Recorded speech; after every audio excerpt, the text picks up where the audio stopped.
Hello, everyone, and welcome back to a very special edition of the War Report. And we're recording this as of Monday night. By the time you find people see this, it will be Tuesday morning or Tuesday afternoon. I suppose that will depend on your time zone. And you must know that tonight, as of those of you who are watching the premiere of this, democracy is on the line. The future of America is on the line. And God, whatever else they say, it's the least important election of our lifetime, as they've been known to say. But I don't. don't care. Milosevic isn't running, so So true, so true. But don't worry, there'll be plenty of coverage of that later. But I just had to give you that little teaser because of the nature of today. And you'll notice that this episode, as I had mentioned earlier, and as you're watching right now, is a little earlier. I want this all out of the way on the record before election coverage starts, which is around evening Tuesday. So we're going to, without further ado, get right into it. Of course, we have plenty out of Ukraine, a little bit okay. out of Middle East and other parts of the world, but don't worry. About the second half of this episode, if not more, is going to be just complete election autism, which is, I'm sure, what you're here for. Yeah, yeah.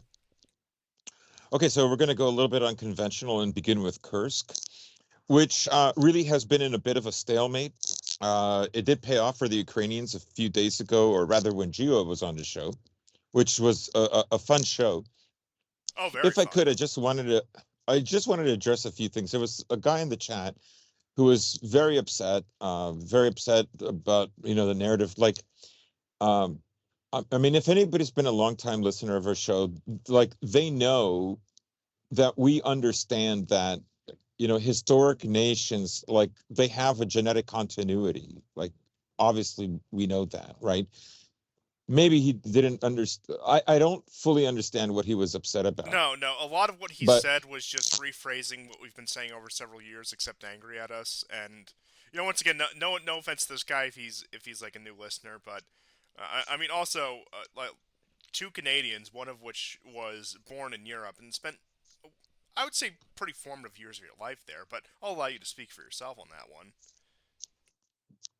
yeah. So, like, I guess what I'm saying is um, I just thought it was an interesting idea, right? That in Europe, there's always been this tug about unifying Europe. Charlemagne is an example, the Roman Empire is an example. That's what I was getting at. I wasn't sure, and like I beg to differ, but I think that, like I have said before on the show in the past that America is eventually moving into a non-European state, like it's not European anymore. But I don't think you could say that about Britain. Britain could always, I mean, Britain has a history, a narrative of being apart from Britain, apart from Europe. That is true. And I do, like, I look at the Anglo world as, the world, the part of the West that gained prominence in the second half of Western civilization, which begins with, like, if you like, the first or second crusade. So no, I'm not using typical terminology that you would have been accustomed to if you went to university in the last 10, 20 years. I'm using basically the Spenglerian understanding of Western civilization. He distinguishes Greece and Rome as a separate civilization from that of the Northwestern European civilization, which is predominantly Germanic Yes, and yes, Celtic, right? So I'm just saying that those, like, yes, those they represent like the autumn and the winter, as much as, let's say, Rome represents the autumn and the winter of the civilization that is Apollonian, and Greece represents the spring and summer of that civilization, right? But there's an interesting twist that comes along with the coming of Christianity in Europe, and I'm fully aware, and we've said it on the show many times, that the elites of Europe, like, ultimately, I'm talking about Europe, ultimately, those elites have to have a vision. But we've also said that those elites, many of them, are, attend American universities. They're hand plucked and hand picked by the West. Annalena Baerbock is a good example. If people, people probably weren't listening, but we brought up May 2021 that Anthony Blinken had an interview with her on CSIS, and I said it on that show. This woman is dangerous because, of course, she's on CSIS. She's on what is it, the NATO channels. Forget the name It's of not it. Atlantic Council, It's but or is it? Atlantic Council. Yes. Yeah. So, anyways, you know, I'm not going to apologize, but we weren't trying to make it like we weren't trying to give a normie narrative. Maybe I didn't explain myself very well what Macron was doing, but Macron is in his own retarded way trying to, and he's being disingenuous, obviously, right? You can't trust him, but he is trying to appeal to French nationalism. And of course, it's not like a Moroccan or an Algerian in Marseille feels what he feels, and he's not even he's going to be alluding to things to stir the memory and the kind of patriotism for actual Frenchmen. But that's not what he's saying. He has a globalist vision of France and Europe, obviously, right? I mean, the main takeaway from the last show was that they've accepted essentially an American globalist vision of Europe. Anyways, I don't want to spend any more time on it. I have nothing So, to add. I think you put it all very well, and we can get into Kursk whenever you're ready. yeah, so this is Kursk. You can see that it's a little smaller than it was way back, let's say in September, beginning of October. But the Russian push basically has stalled. Um, the 47th Mechanized Brigade of the Ukrainians was put there. It did stabilize the front. If we go to the next map, we're going to see like there's been a trade-off of territories. And then the next one is the Ukrainian territory that was seized. So this is a blow up of it in the yellow outline. Novosorochina. So this is an area that the Russians did control but lost. On the other hand, north of it, the Russians have gained a bigger space, mostly in the fields and forests, south of Hydrovka and Novosidolovka. Um, those are towns that they recently captured in the last week or two.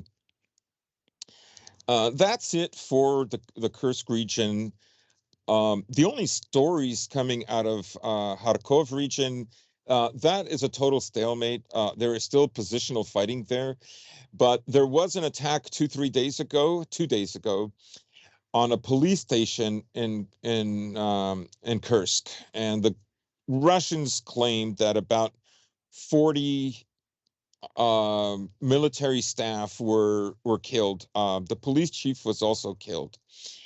Now, next series of maps is the Kupiansk front, and you can see where the gains have been made in the last couple of days. These are not from today. Today and yesterday, this front has been more or less quiet, but you can see that at the top near Kupiansk, there have been gains, and the blow up next shows what the Russians have done. So they've expanded their gain of control well south of Sinkovka, which was a very difficult, but probably more importantly, now the Russians completely control the forest belt to their west. This was always a place that the Ukrainians could stage attacks, so the Russians could never, if they took a part of Sinkovka, they could never hold on to it for very long. And of course, we've mentioned on previous shows that they had really unacceptable losses.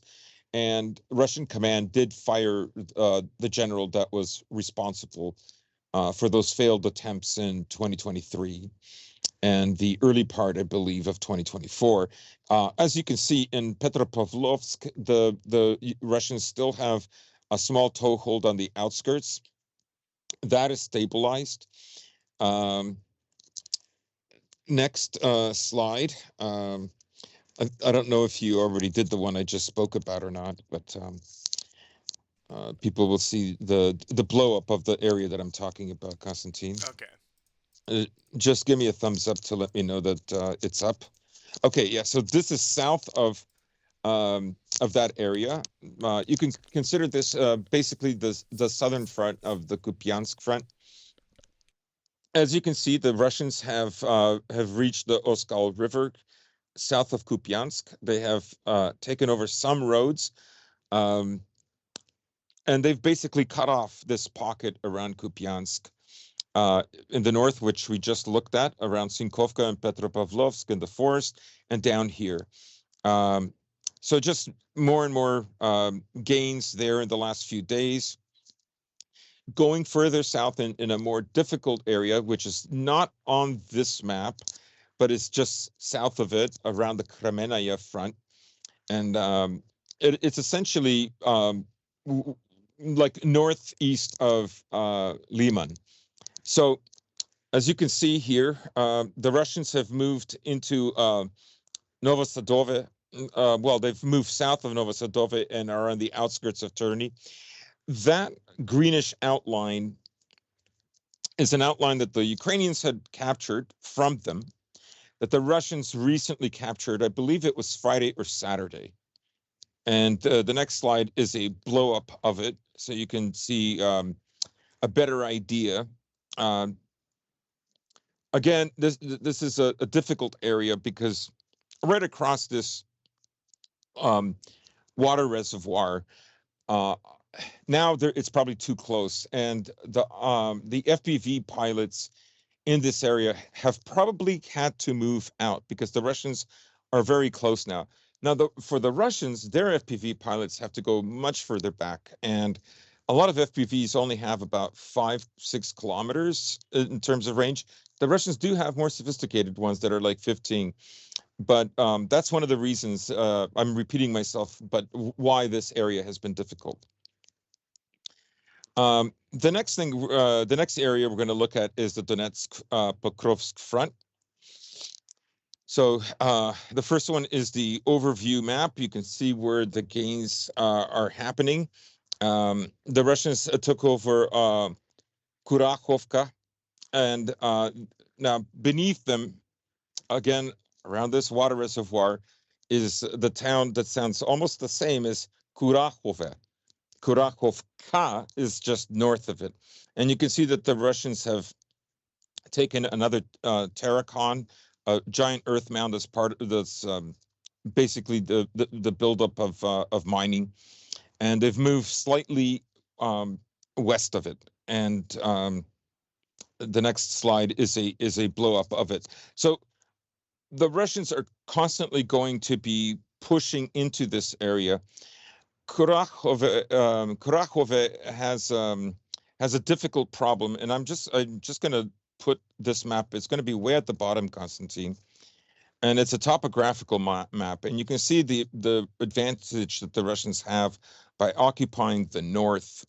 I've outlined where Kurakhove is, and you can see it's on the lowest elevation of all. It does have the waterway as a barrier, but tanks will still be able to reach it. So yeah, so that's the topographical map of it. Now let's move back to our maps. The next section of the front we're going to look at is the South Donetsk Vuhledar flank, as I like to call it. This map basically gives you an idea of well, it actually includes the Zaporozhye region as well as the area around Velika Novoselivka. So now this is I'll have a map to just give you an idea of the kind of territory that's been gained here in the last few weeks, because this map it belies really the amount of territory that's been gained.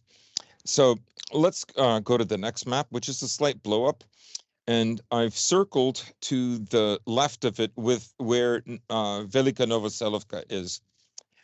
This is an area that the Russians, remember, it was the first area where the Ukrainians were having some success pushing the Russians out of the villages there. So you can see just how westwardly these gains have been. This area really was was no higher than Velika Novoselovka up until a few weeks ago. As I said, a map is coming up that will demonstrate just how much territorial gains have been made in this area. So, Yasna Polyana is one of the major towns that the Russians recently captured, as well as Maximovka. And now you can see that they're pushing further westward towards Velika Novoselovka, which is in the distance, but also around Pozdolny, which is the next big town over. A lot of these towns were taken with the Russians using motorcycles. This also seems to imply that a lot of Ukrainian forces were removed from this area, not just from Vuhledar. Vuhledar fell about a month ago, about 4 weeks ago. And the kind of gains that have happened as a result, and the kind of like low intensity assaults that the Russians have used, just guys on motorcycles, it seems to imply that. But we will get to a section where that hasn't been the case. So let's move further east, and we can take a look at the new gains of the Russians. They're closing in on Trudove, and they've already taken Bogoyavlenka, or Bogoyavlenka. Bog is God and Yavi is to call out. Bogoyavlenka. So there's a kind of a spearheading and a kind of pincer movement that you see happening here. The next slide shows a bit of that pincer moving forward. I just described those towns. And then the next slide we're going to look at, I've circled where there are some major fortifications. Now, this is the area where there have been difficulties for the Russians, and they have had to use some armored assault units. Slizavetovka. Now, there is footage of the Ukrainians destroying at least a couple of armored vehicles, but I think like what's implied is some of the men have survived and entrenched themselves there. And the area that I'm talking about that the Russians are moving, trying to pincer, is this heavy fortification here. Now, it's designed to face an assault from the east. But if the Russians should take it, they will not have the ability to protect themselves as well from assault from the west. What happens next? I'm not sure. I would say to the left or the west of this bubble that I've drawn, this circle, I think the likelihood of Russians pushing forward through here, where there are much fewer fortifications, is more likely. They're going to probably try to set up a pocket, because fighting head on, and as I said, this town that they're going after is quite well fortified. There is a stiff resistance here. It's not going to fall just using guys on motorcycles like many of the towns that they've done before. And then lastly it's just a blow up of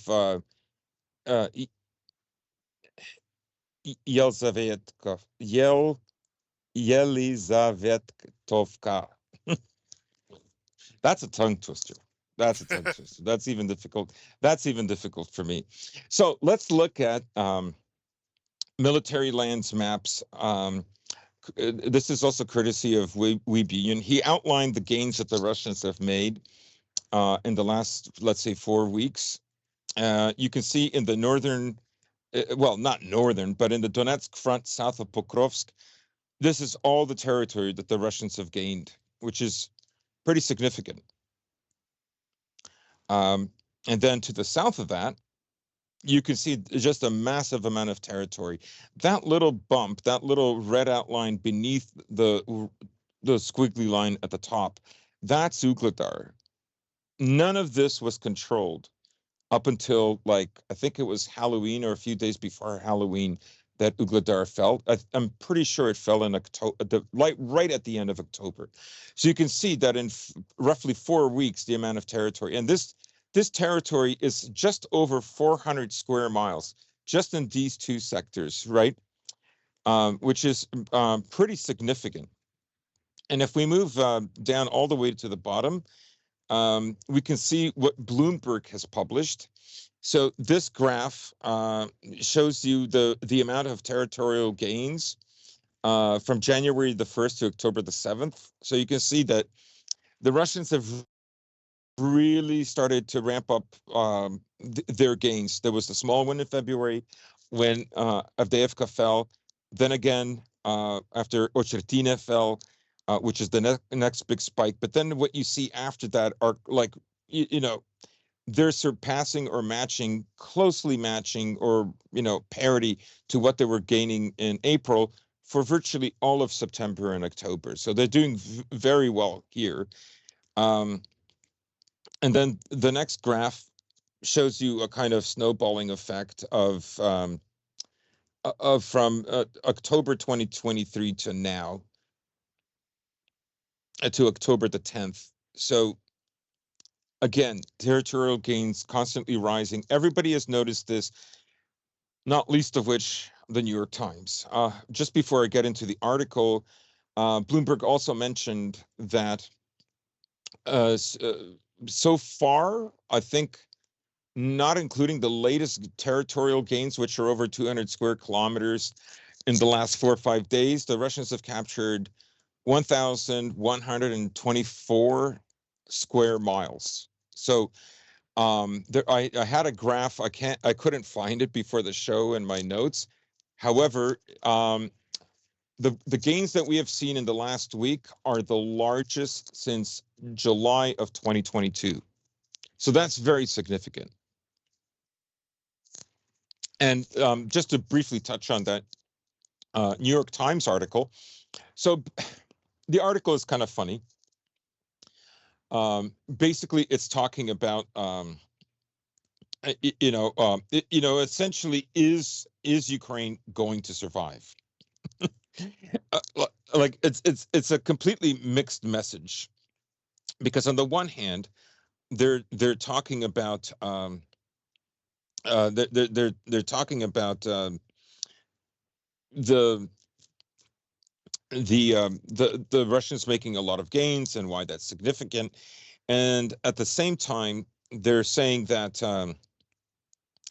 that if Ukraine can just hold on for for another 6 to 12 months, right? But they also say that in 6 to 12 months the Russians will will come very dangerously close to like defeating Ukraine, but have no worry, because Ukraine.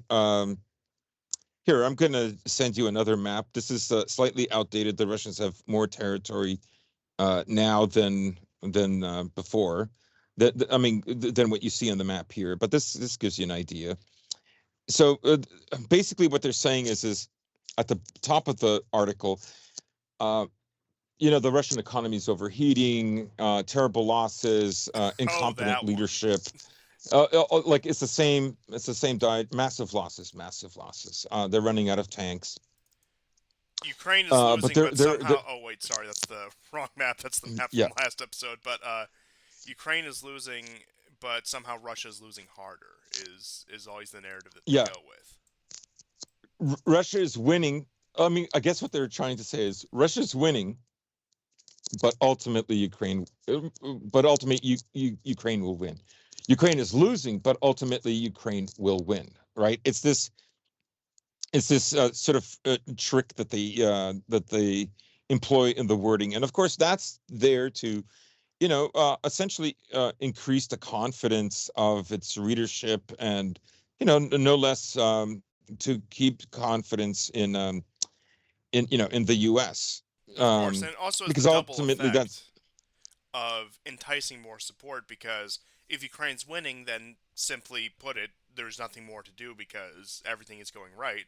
But if Ukraine is losing but would be able to win just with this small push, that's what convinced people to support it because if the situation looks hopeless or if it looks fine, they're not going to care, they're going to write it off. But if Ukraine is just slightly on the back foot, but has the perception that it can recover its territory, has the perception that it can recover this war effort, that's what generates sympathy. That's what generates the widespread support that they've been trying to seed in the public for the past 3 years. yeah, yeah. Yeah, so the article itself is kind of hilarious. Um,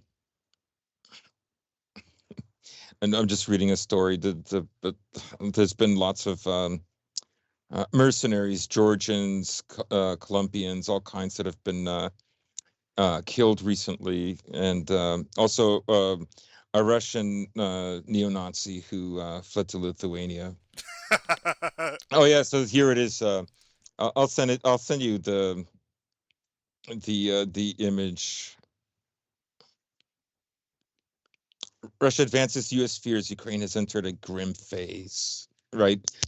So yeah. So they're saying Ukraine has enough soldiers to fight for another 6 to 12 months. Then there will be an acute shortage. The publication writes that the U.S. military and intelligence officials have concluded that the war in Ukraine is no longer a stalemate, as Russia is making steady gains and the sense of pessimism in Kiev and Washington is growing. Collapsing morale and questions about whether American support will continue pose their own threat to Ukraine's war effort. Ukraine is losing territory in the east, and its forces inside Russia have been partially pushed back. The article says that the Ukrainian army is struggling to recruit and equip new units.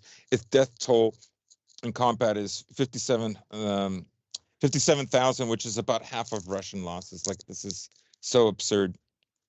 It's obviously a lie. But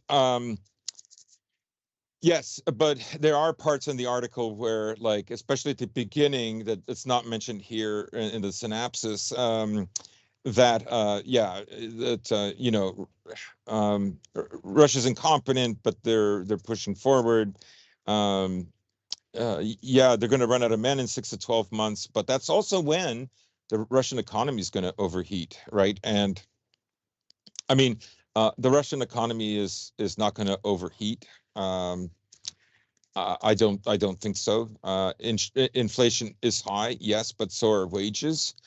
Um, it's also important to remember that 10 years ago, 12 years ago, Russians had more inflation then than they have now. Of course, any inflation is not good, obviously, right? But I don't think we're going to see like the Russian economy falling apart. It also touches on, like, some of its partners, like China, are upset because they're courting Korea. Like, this is so stupid. Extremely stupid. And after the BRICS summit, China knows everything that Russia is doing with Korea, like, as if this is so dumb. I don't even know where to begin. I I mean, don't even want to address the Korea story just because it's that stupid. Beyond the fact that the Pentagon says that North Korean troops are in Ukraine, therefore Ukraine has the right to use. They didn't outright say the long range missiles, but that's what they're trying to goad them towards, trying to say Ukraine can now use the long range missiles because North Korea is now involved in the war. And like I said, it's stupid. I don't want to address it. But the BRICS summit last week that we did see, if anything, it should show that if there is any sort of fissure in BRICS, it's that Brazil, especially under Lula, with how yes, much of a waning, waxing figure as he is the weak link in BRICS, especially in yes, regard to the Venezuela question. But India and China, which I would argue for Russia's both short and medium term goals, are the key partners. They smoothed over one of the most contentious border disputes in the world at the BRICS summit. Now, how long will that last? I don't know, but it does seem that it is the first step, if this can be continued, towards a longer-lasting partnership through the coordination of the Russians in particular. And if you have to worry about any BRICS state defecting, it's the Brazilians. But like I said, we'll see how that ultimately plays out. We'll see how the situation in Venezuela does play out because there is going to be a breaking point in one direction or another to see what actually ends up happening in Venezuela, whether relations are normalized between it and its neighbors or whether there is an actual regime change there. It's just a matter of waiting and seeing what actually happens in Venezuela before we can really say that. But for the time being, BRICS, it's and I would say not only Brazil, although there is a wider issue with Brazil outside of just political leadership, particularly under Lula, who, mind you, is very strongly connected to Democratic Party elements within the United States. So especially now with the Democrats in office, with a what they hope for a Harris presidency that would continue. So who knows what, say, if Trump does get reelected, which don't worry, I'll get into our election stuff later. Yeah, What yeah, yeah. U.S. Brazilian relations would look like between Trump and Lula, and how that would influence BRICS. I don't know. He might soften up on the Yeah. position, maybe be more willing to cede ground to say the Russian position. But as it stands now, if there is a Democrat in the White House, and with Lula in Brazil, uh, they're pretty much going to be in lockstep. Yes, and also, Lula blocked Venezuela's request to join BRICS. I mean, it still would have taken some time, but this is going to require some smoothing over. I'm sure that's Lula, paying homage and thanks to the U.S. for helping him get elected, because they certainly did do that. They did their own election tampering. And I mean, just the same way that the Starmer and the um, New Labor have sent 100 of their ministers here to help Kamala Harris get elected. So this kind of stuff goes on and on all the time, and yet they consistently try to imply that Russia does not have that kind of reach. Right, you've banned all their media, so I'm sorry, how is the disinformation getting through? Like, you're richer than them. What is it about Russia that's still like doing this? And of course, the whole thing is a foil for their own failures, right? um Particularly for the kind of woke ideology that they've tried to ram through. But anyways, I don't want to go too off topic. Just rounding out with Ukraine. A couple of weeks ago, there was now you don't hear a lot of drones used by the Ukrainians. There was an attack on an area where the Russians have one of their few chip manufacturing sites. I believe it was in Moscow or south of Moscow that was hit. Uh, that's a little close for comfort. And of course, a few weeks prior to that, there was that whole ammunition depot that got blown up. Right now, people have speculated how much ammo was really there. There were a lot of fire anomalies, but how far did these drones really penetrate? The thing to remember, though, is Russia's pace in this war has not changed despite those attacks, right? And Russia is like, what I think you can sum up 2024 as a strategy for the Russians is that they're fighting well within their means. Um, they're not going to make big arrow movements. Their trend is always to make sure that the amount of men and the amount of equipment match, right? This tandem process is always working. And now there is still a snowballing effect. There's no doubt that October and November looks no slower than October so far, although this is only November the 4th. But the gains in the last few weeks have been, in the last few days, have been like 33 square kilometers, 47 square kilometers on a daily basis, right? So they're really ramping things up. I think they're just going to employ this strategy. Those 10,000 Korean soldiers, that is basically 9 to 10 days of like recruitment. That is not like a significant force. They think that the Russian forces now are anywhere between 600,000, maybe 800,000 by the end of the year, January. We don't know. But they're not going to make, especially when we look at this as a drone war, how effective drones are at taking out, pricey, metal, infantry vehicles, and wreaking havoc on the soldiers who, escape out of them and have to find shelter. We know that, like, they're a very important supplement to artillery. So that's one thing to, and maybe some sad news. A Serbian fighter, now it could be two fighters or it might be one fighter. There was one fighter that was mourned today. The name was given, and then they had footage of one that had been tied up and gutted with a knife. Is this the same guy? I don't know. And then another, a frame from a video, but they didn't show the whole video, of around 7 Russian soldiers who had been executed. There's about 4 on the ground. They may already have been dead, and the And other this guys, is all 3 in of them, are Kursk. tied up. I don't know if it's in Kursk. It didn't say. Because I know that a lot of the more brutal stories you have been hearing as of late have actually come out of Kursk, not exclusively, but Yes. over the past couple months since the incursion. It's been about 3 months since the Kursk incursion first Yeah. began. A lot of the brutal stories towards both prisoners of war and civilians has been out of Kursk. For a while there, it was out of Belgorod and Bryansk was where you were getting a lot of the civilian stories. Also in Donetsk City as well, which ever since the fall of Avdiivka, that has become much less of a concern.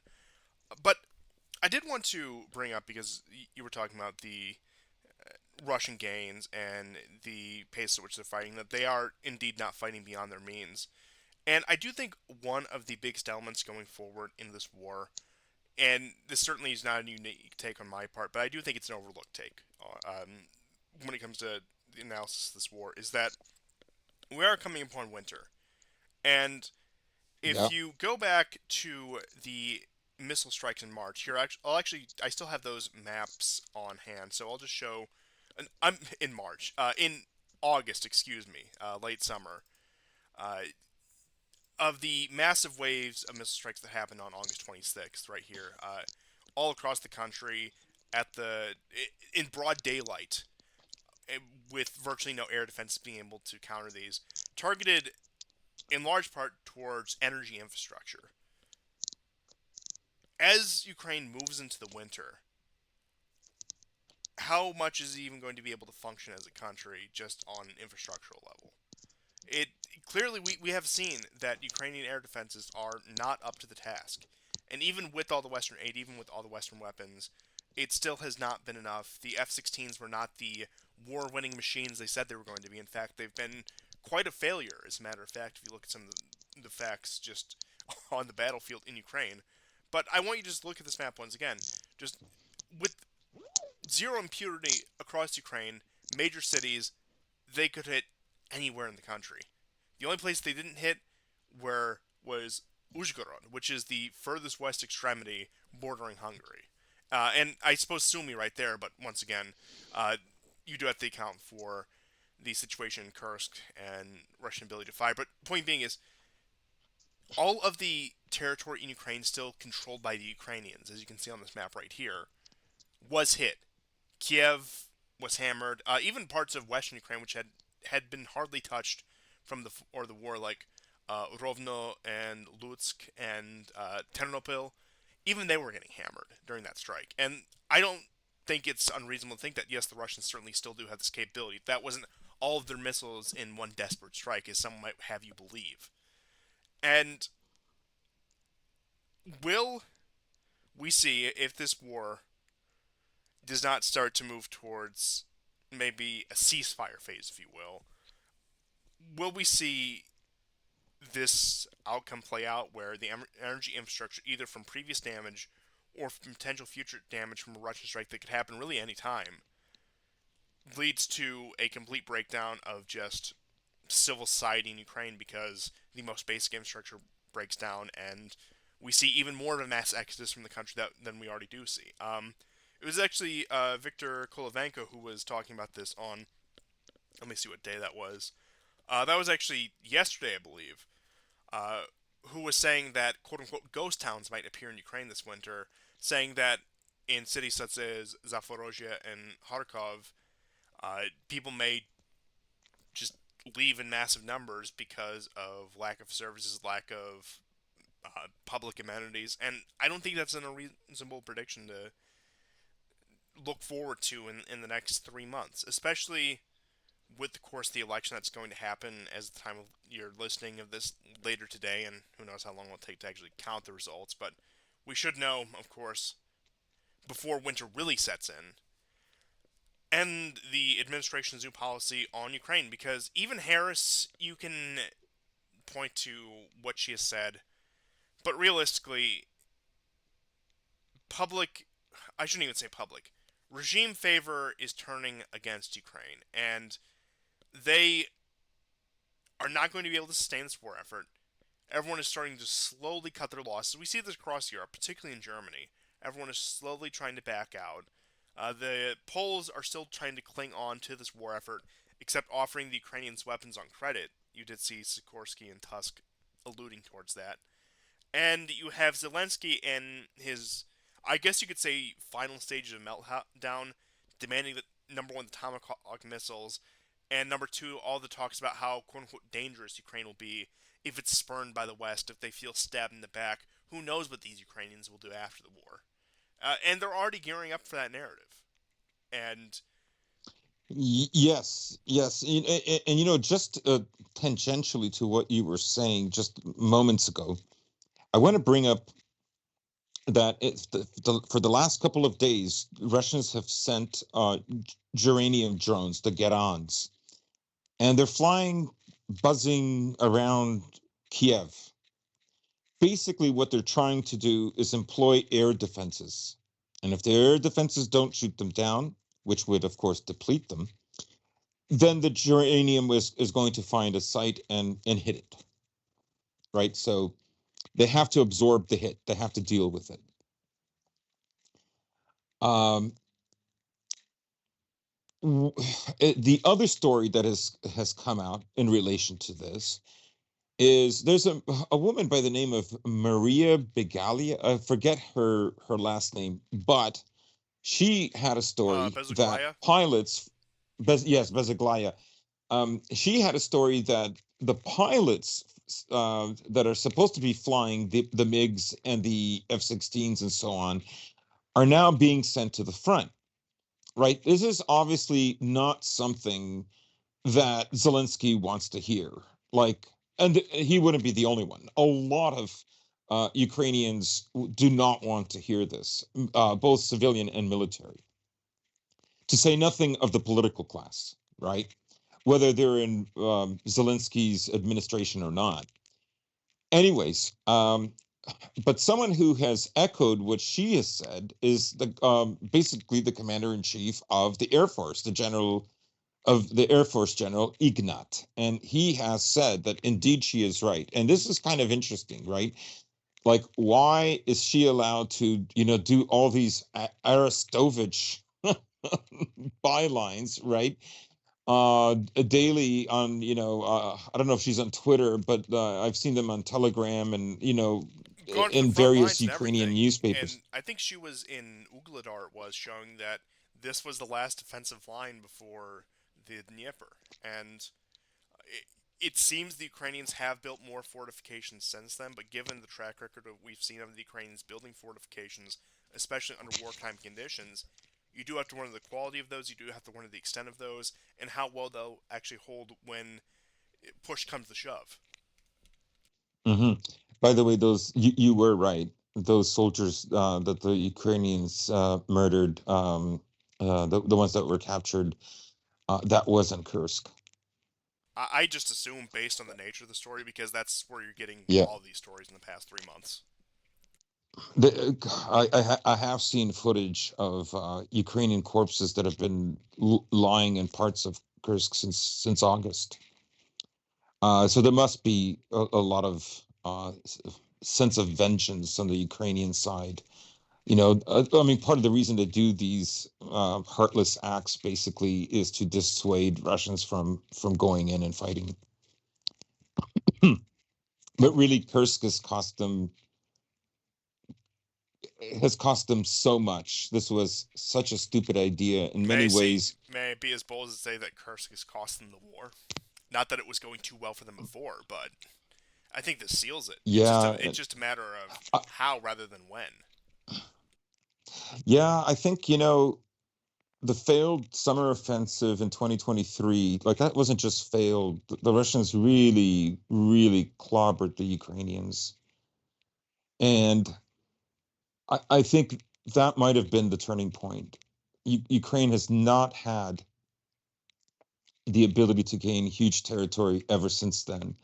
And Kursk offered the easiest way to do that, to keep the flame alive, as it were. Now, for the Russians, it has been costly. Like we still have 1,000 civilians. We don't know anything that's happened to them or not. We don't know if they're being detained or not. That story has sort of gone away. By the way, the guy who sold the weapons to the terrorists who attacked the Crocus city center has been caught. Um, all these guys, I don't even know if they're going to survive in prison. I would doubt it. And I would doubt it. They're dead meat. So yeah, I don't want to. I don't think it should be minimized. I think people are split on it. On the one hand, it's making it easier for the Russians to gain like hundreds and hundreds of square kilometers in a month. Um, in areas that are technically under their administration, and basically defeat the Ukrainians. But there's a cost to doing it this way. Now, of course, the losses seem to be higher on the Ukrainian side in Kursk. But Kursk also has a lot of like really like the crazy ideological Ukrainians that would do something like this. And a lot of those ones are of the same mindset who have looked at the ethnographic maps from 1919 that alleged all these western oblasts of Russia were once Ukrainian before Stalin came along. I'm sure you've all Oh seen yeah, the yeah. unhinged Ukrainian nationalist irredentist maps that Rostov was Ukrainian, Belgorod, or Belohorod, should I say, Bryansk, Kursk is another one of them, where a lot of these people who generally buy into the narrative think that this is rightful Ukrainian clay and that these Russians are occupiers and colonizers who have been there only since the 1930s because of the Holodomor, which only affected Galician Ukrainians, not nobody else, nothing in Kazakhstan, nothing in Central Russia. It only affected those guys over in Poland, yet for some reason it depopulated all this land that all the Russians would move into. Uh, strange. Of course, I would never deny any historical event. I would never bring into Yeah, question instead any sort. Stalin literally removed 400,000 Poles from Western Ukraine for them. Yes, and he also allowed them to enforce their language on the entirety of the Ukrainian SSR. But uh, don't ever say he did anything for the Ukrainians. Yeah, Well, no, it's never enough. I mean, it's there. I'm sorry, but there are people that didn't achieve the kind of ethnogenesis that they have been looking for, and by hook or by crook, they're going to try every single method. Honestly, most of the time to reclaim that which was never even theirs, or they were a minority or a minority majority in all these territories. It's so preposterous. yes, these hopeless irredentist crusades that once again result in I hate to harp on the point, but I think it's worth bringing up. Also because it is another sticking point between Poland and Ukraine once again, as EU talks are still up in the air. Look what Bandera did in Galicia and Volin. It was an outright massacre. Him and his people, and not only him, but once again several Ukrainian nationalist organizations. It was This wasn't against the Russians. This wasn't even against the communists. Whatever a lot of people might want to try to, revisionist history they might want to write a lot of these Ukraine shills. Once again, these were ethnic Poles in land that had been, I won't say majority, but had been probably plurality Polish for centuries at that point. Oh yeah. Was I mean, cities like Lvov and Minsk were like one third Jewish, like one third each of those places. Like, uh, I mean, not not that this show is endorsing the same same spectacular kind of multiculturalism in those no, areas, no, but of course not. But um, once again, I think there's a difference between, say, like the ethnic lines drawn by the old European empires, for better or for worse, than say modern multiculturalism. I don't think there's a comparison to be made. And regardless of whatever you think of any of these groups, once it was just wholesale slaughter. It was just a massacre. yeah, I mean, these people were part of, essentially part of Poland and part of Hungary and Austro-Hungarian Empire, Prussia before them. Like they were, I mean, you know, It is all ridiculous, and I think we could probably dedicate an episode of itself to this topic.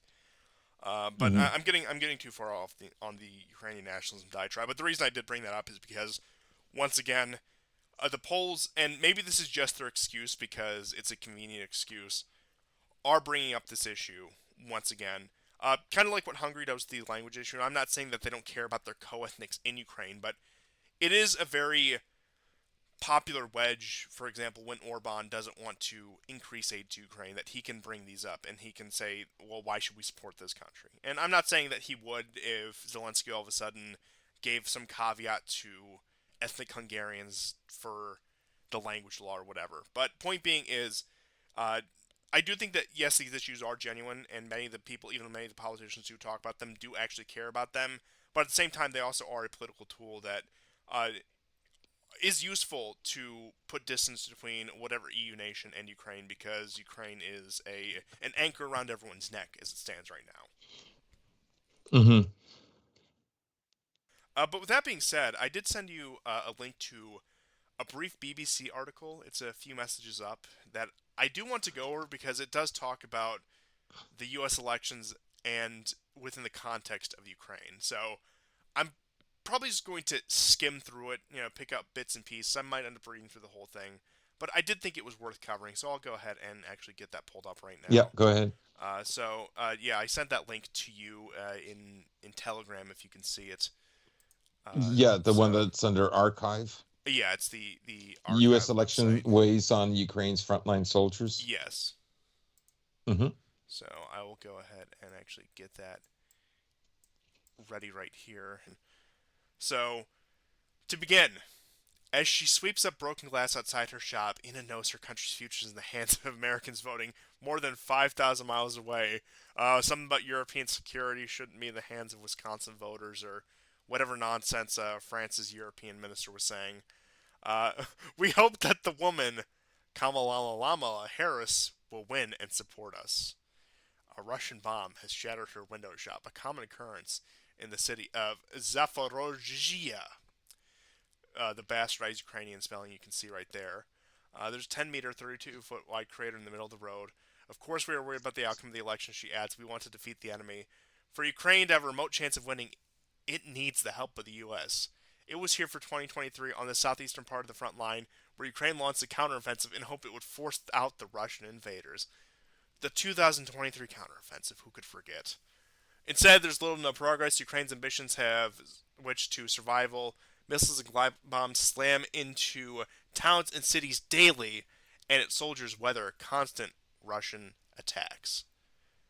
While Democratic Vice President Kamala Harris, or Kamala, or whichever one is the wrong pronunciation, is the one I'm trying to go for. So just fill in whatever that is.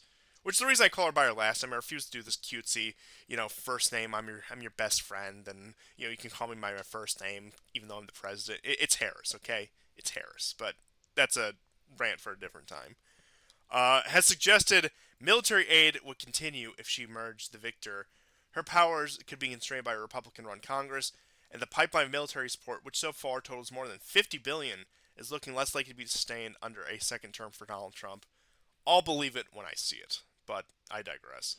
Whoever becomes the next U.S. president will have a profound impact on Ukraine's borders and everyone who lives within them. If, for example, they forced Ukraine to give up land and freeze the front lines, then regions like Zaporozhye could suddenly be divided like North and South Korea after the ceasefire halted fighting that never officially ended the war there in the 1950s. Once again, they loved the Korea comparison, they loved the East-West Germany comparison. And also, I will make a slight note. I mean, look, I'm the last person to deny the reach of the American empire, but ultimately, I don't think anyone in the State Department is going to be telling you the Ukrainians to give up land. They're probably just going to cut them off at that point. But who knows? I won't get too far in detail about that Mm.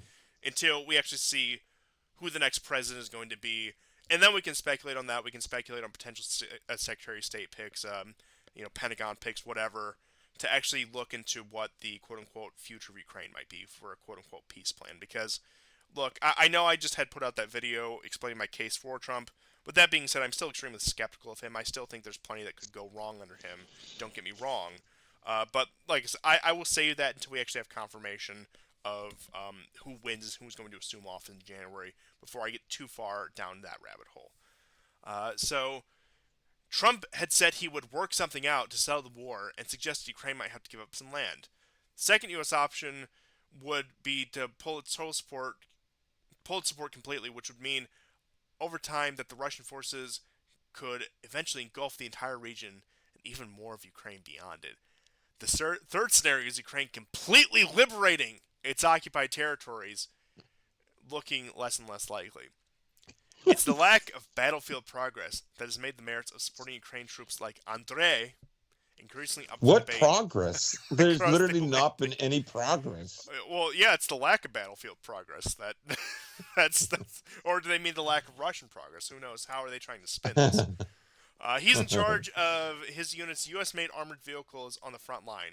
When they're not being used for moving soldiers, they sit under camouflage netting along the tree lines.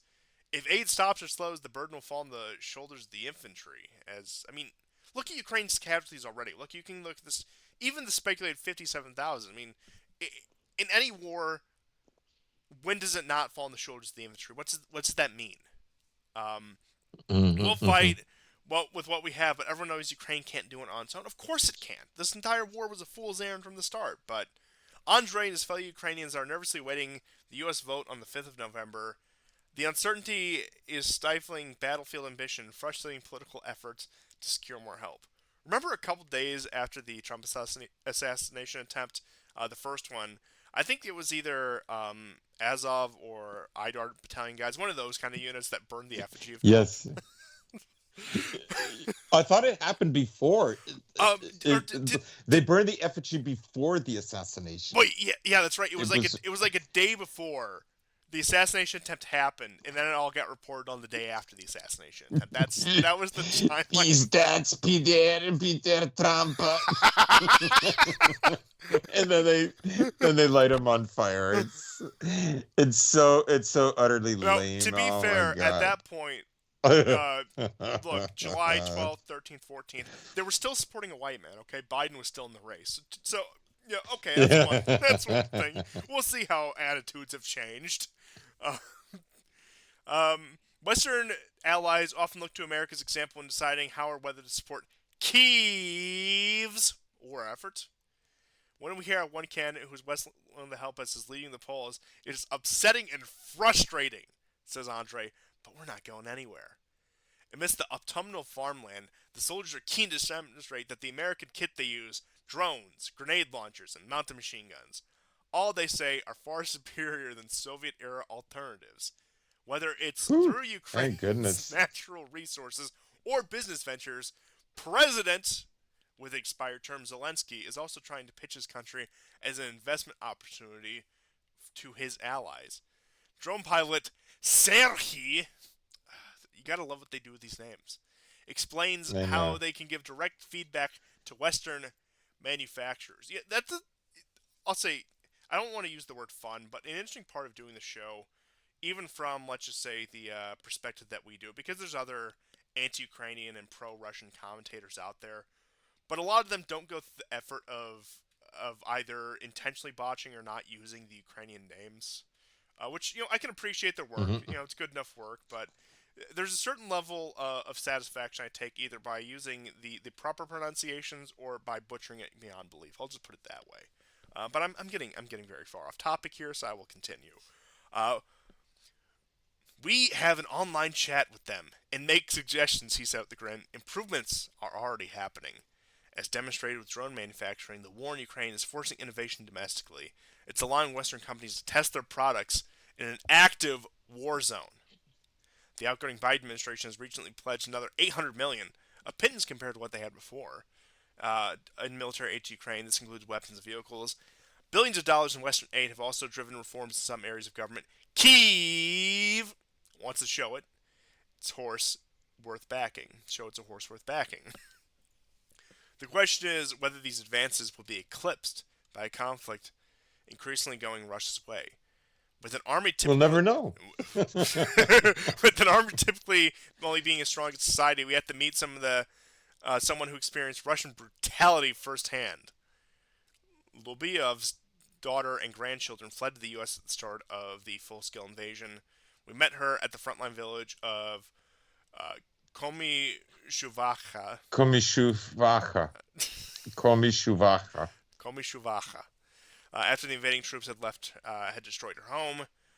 This time she seems happier despite living close to the fighting for so long. In the warm confines of her new flat, I asked her whether Ukraine should negotiate to end the war. What about those who gave their lives? She replies, I see the end of the war only when we reach the 1991 borders when Crimea, Lugansk, Donetsk were ours. Delusional, because she knows she won't have to do any fighting. Oh, of course not.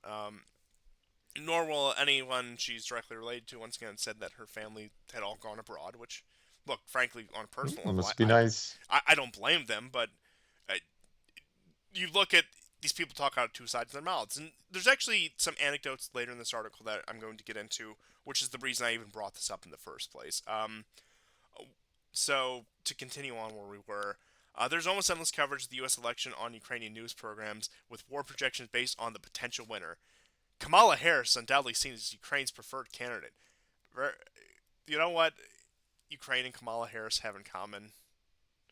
Mm. They both exhibit the strength, courage, and bravery of a black woman. You like Whoopi Goldberg. Even greater than Whoopi Goldberg. Even greater than Whoopi Goldberg. Wow.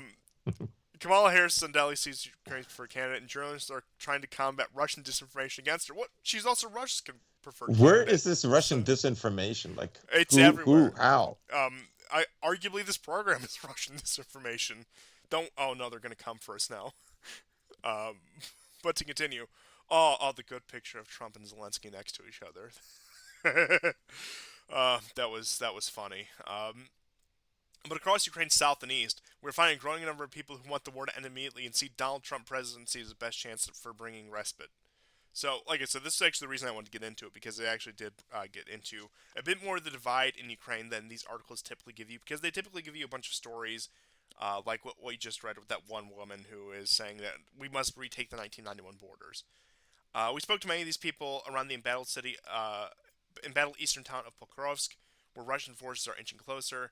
There's a feeling here that Ukraine should have negotiated at the beginning of the full-scale invasion to prevent the death and destruction they've seen since. Both sides engaged in talks in those early months of 2022, but evidence of alleged Russian war crimes have halted attempts in diplomacy and strengthened Ukraine's resolve to fight on. Interesting they say alleged, because they're referring to Bucha, obviously.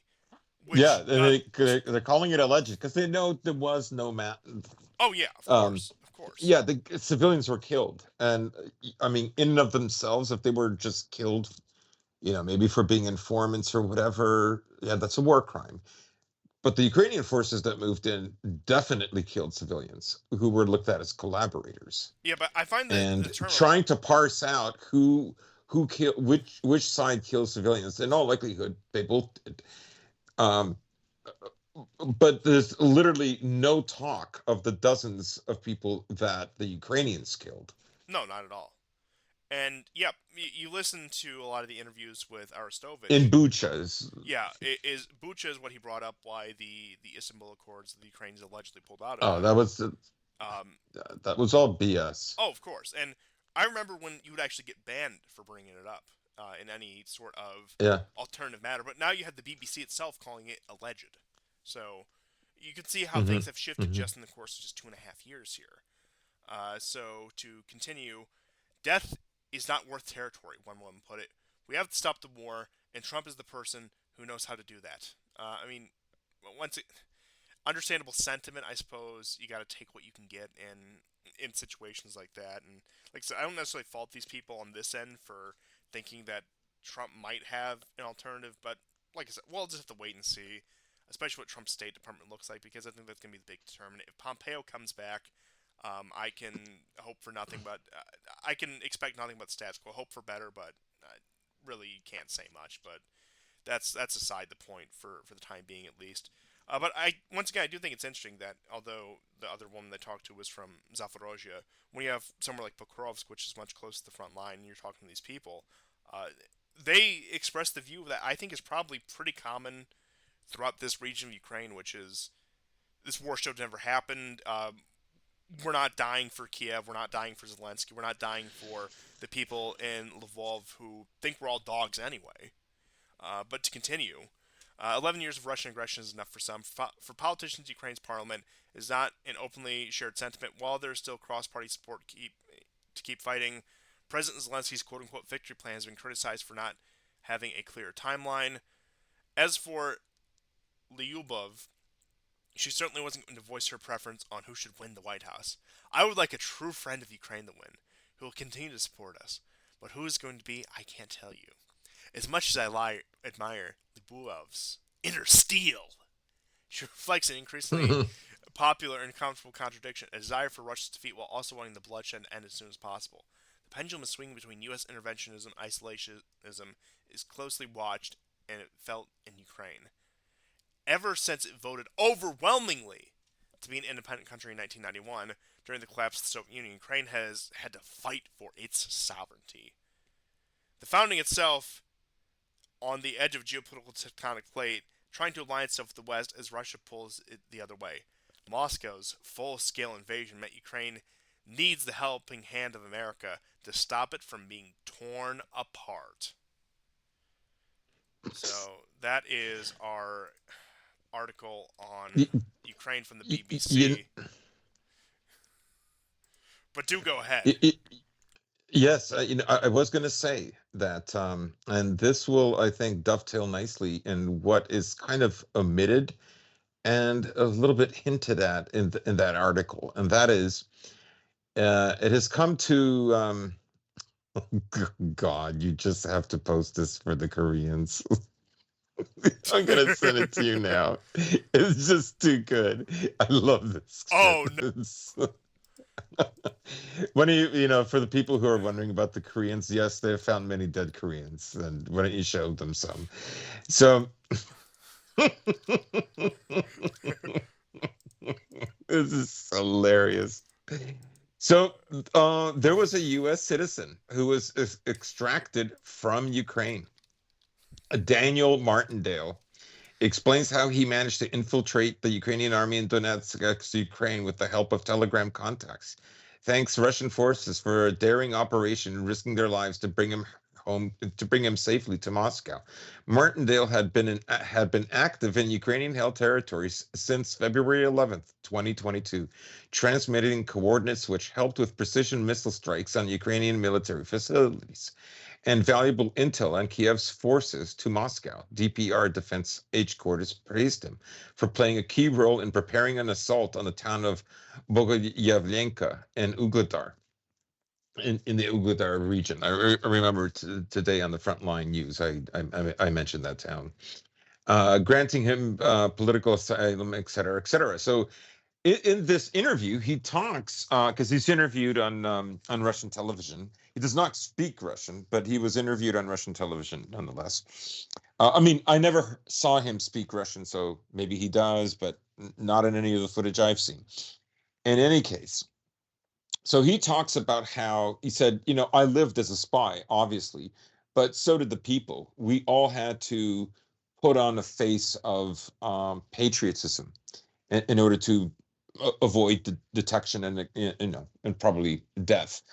So um, I thought that was interesting. Now there was also a businessman that recently was arrested by the Ukrainians, and an engineer in one of their plants under Ukrainian control. So I mean, yes, the Ukrainians are, of course, have to deal with people who, like a decent amount, who like want Ukraine to lose, um, who probably have a lot of resentment for essentially, ousting the guy that they voted for, with the help of the U.S. So I thought that was interesting because, in the article that you cited, there's a lot of people. Yes, I'm sure a lot of people in those areas want Ukraine to win, but they want to win really, really quickly and with minimum amount of bloodshed. Well, I mean, like I don't know. I mean, obviously they're not watching Russian news, and they're certainly not listening to the War Report or, Weeb Union or any of the really big channels, unlike ours. But in any case, if they did, they'd know, like, they're not even reading Bloomberg. They're not even looking at the graphs. Like, you're losing. Like, progress isn't slow. Progress is completely non-existent. Like, almost all the small gains that they push the Russians back, you know, um, like, they were supposed to go to Tochmachka. Um, like none of that happened, and then the Russians almost regained all like 90% of the territory that they lost around Rabutina and other areas, uh Nova Velika Novoselovka. Around there they gained maybe 40-50% back of what they had lost.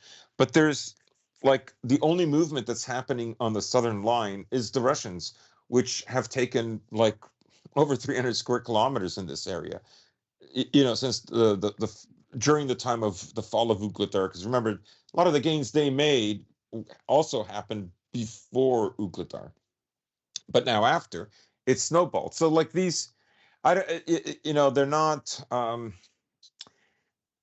they're not realistic, and I the thing is when this war started, basically, like, Putin would have been happy with a Minsk 3 before February 22nd, And if you read 2022. what Istanbul said, it was effectively Minsk with a few more provisions that perhaps prevented it from turning into Minsk 1 or Minsk 2. But it Yeah, what they would have had all of Zaporizhia, all of Kherson, right? Like, I'm sorry, but you didn't install your your stupid American puppet government legally. Like everything you did was illegal. For 8 years, you ignored what your forces did to civilians in Donetsk. Like I don't know what do you want me to tell you? Like, what reality are you even looking at? Um, so it wasn't like for no reason at all then this happened. But yeah. oh, absolutely. And to touch on some of these people, like I said, you're in that part of Ukraine where opinions in the south and east are quite mixed. Where you do have a lot of the people who just want the status quo back, just want what it was like before the war, or even say before the Maidan in some cases, where Ukraine is Hmm. independent, or maybe they don't even care if Ukraine's independent or not. They just want to stop the fighting. They just want to continue on with their lives. A lot of these people, I suppose you would say, are either Russian speakers or Suzyk speakers, which is the kind of the pigeon language between both Russian and Ukrainian. But you do have, since the Maidan, and certainly since the outbreak of the full-scale war, a lot of people who do want it both ways. We want the 91 borders, but we also want them through diplomacy. America just needs to finger away at Russia enough until it runs away with the tail between Yeah, its legs and leaves Crimea. it's more of that magical thinking. Like, America can just magically do this. Yes, right? as if an American mandate to Russia is the same as it would be, say, to any third world country in the 1990s that they were threatening with regime change. It simply is not the case. We're talking about great power politics here, and I don't think a lot of the Ukrainians, and maybe this is a result of the fact that they are It's inundated with brainwashing. so much one-sided propaganda that I think a lot of Ukrainians don't comprehend that they share a border with a great power, a nation that can project itself in the world stage, a nation that has an army large enough to conduct a multiple years long industrial war, the largest of its kind since World War II. Even after all of that, because of simply the source of media in Ukraine, except for those who are willing to go against the grain, turn on the VPN, look at what other websites are saying, whether in Russia, whether in the U.S., among, say, online circles, or wherever else. China, like I said, doesn't really matter. Anywhere where there's more freedom of information, I won't say freedom of information because no such thing truly exists, but more freedom of information, I should say. Uh, I think the other ones just simply don't comprehend that, even the ones who have to live with reality day to day on the ground. Because, I mean, remember towards the beginning of the war, the 24-hour war propaganda channel? That was Ukrainian media, and that has been Ukrainian media more or less for the past 2 years. And even go back before that, of course, what was in Ukrainian media before the war, but also after the Maidan, that 2014-2022 period. It was constant inundation. They were preparing the people for this war. They were preparing the people for this conflict. The idea that we can't let the Russians take an inch. It's the end of Ukraine if even the Donbass falls out of our hands. And it's created this very strange cognitive dissonance. But then, once again, the closer you get to the front line, the more pragmatic people get about this because they actually have to see this firsthand and they aren't just subject to the odd shelling or missile strike. When they actually have to see the advancing of the armies, they realize it's time to broker some sort of peace. It's ridiculous that this didn't happen before. And even among the Mm. ones who just parrot the Ukrainian propaganda, just on a human level, yes, of course, I feel sympathy. The fact that uh, their homes have been destroyed by this ridiculous war that never had to happen in the first place.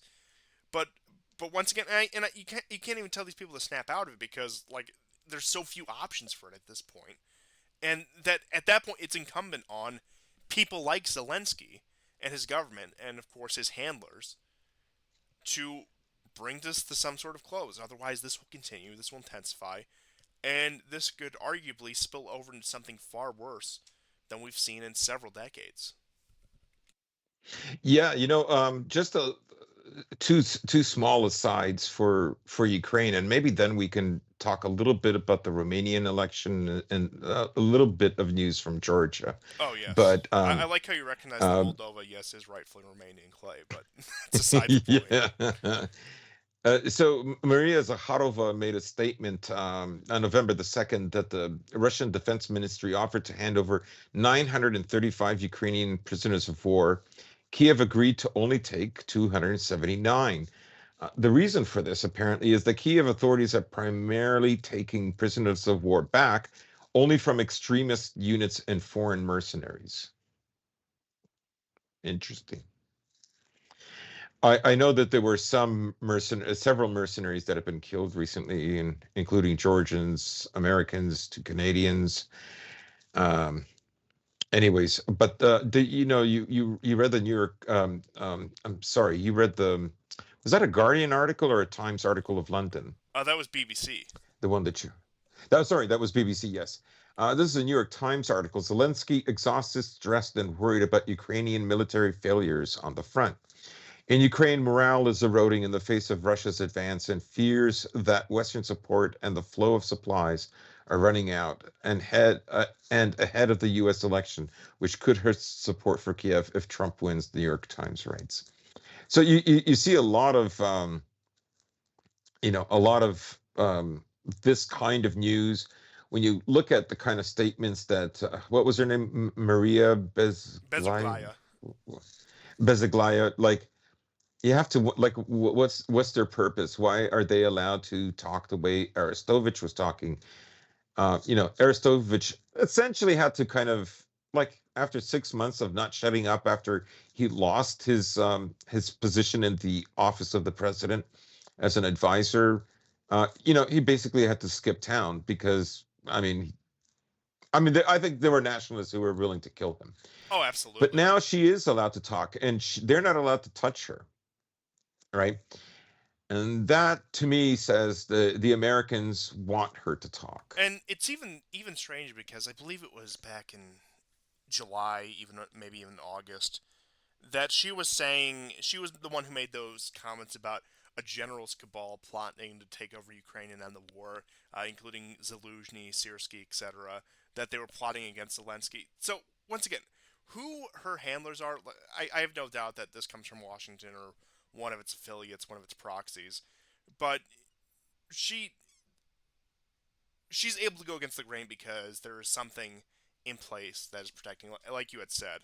The question is, who is it, and to what end is it? And it's not exactly like Mhm. she's a peace candidate. She's very pro-war. If you followed anything she said, she's very critical of the conduct of said war. And clearly, unless there's some sort of, I don't know, 4D chess that I don't understand behind the scenes, clearly she's not part of the candy bar cabal that Poroshenko is not in with her. Otherwise, she wouldn't be posturing against Zelensky, even though maybe that's not the case. It's very strange. She fascinates me for that reason. I do want to get to the bottom of it, like what is her end game here, and who's making this possible for her. Mhm. But with all that being said, I suppose I don't think I have any other asides on Ukraine. Nothing that really comes to mind Yeah, that, at the moment. yeah. But you did mention Moldova, Romania, Yes. and the elections there. So, of course, last week they did have the first round of the presidential elections, which I was mistaken about last week. I thought was simply the EU referendum, but it was both the first round and the EU referendum. So we had the second round on Sunday, November 3rd, and let me look up his exact name because it's a very Romanian name. I'll put it that way. Her opposition was Michael. I remember it had like almost like an Italian Latin sound to which I mean for like those kind of names in Romania isn't unheard of. So let me just get his name right here. Okay, Stoya Noglo was his name up against Sandu. He was leading throughout most of the election, and then of course the diaspora votes did come in, and it ensured her victory with a 52.25 to 44.75 margin after 99% of the vote had been counted. And according to polling, Stoyanoglu only received about 17%, 17.5% of the diaspora vote. And we talked about the problem with this last week where polling stations in Russia were much scarcer, even though that does have one of the largest Moldovan diasporas, whereas they were very numerous within the European Union. I can't remember who I was listening to, but they did bring up the point that Sandu is very much preferred by the diaspora, not just because they have bought into the West narrative, which I'm sure many of them have, but they did point out pragmatically a lot of them living in the European Union want a pro EU government in Moldova, so their visa situation stays in place.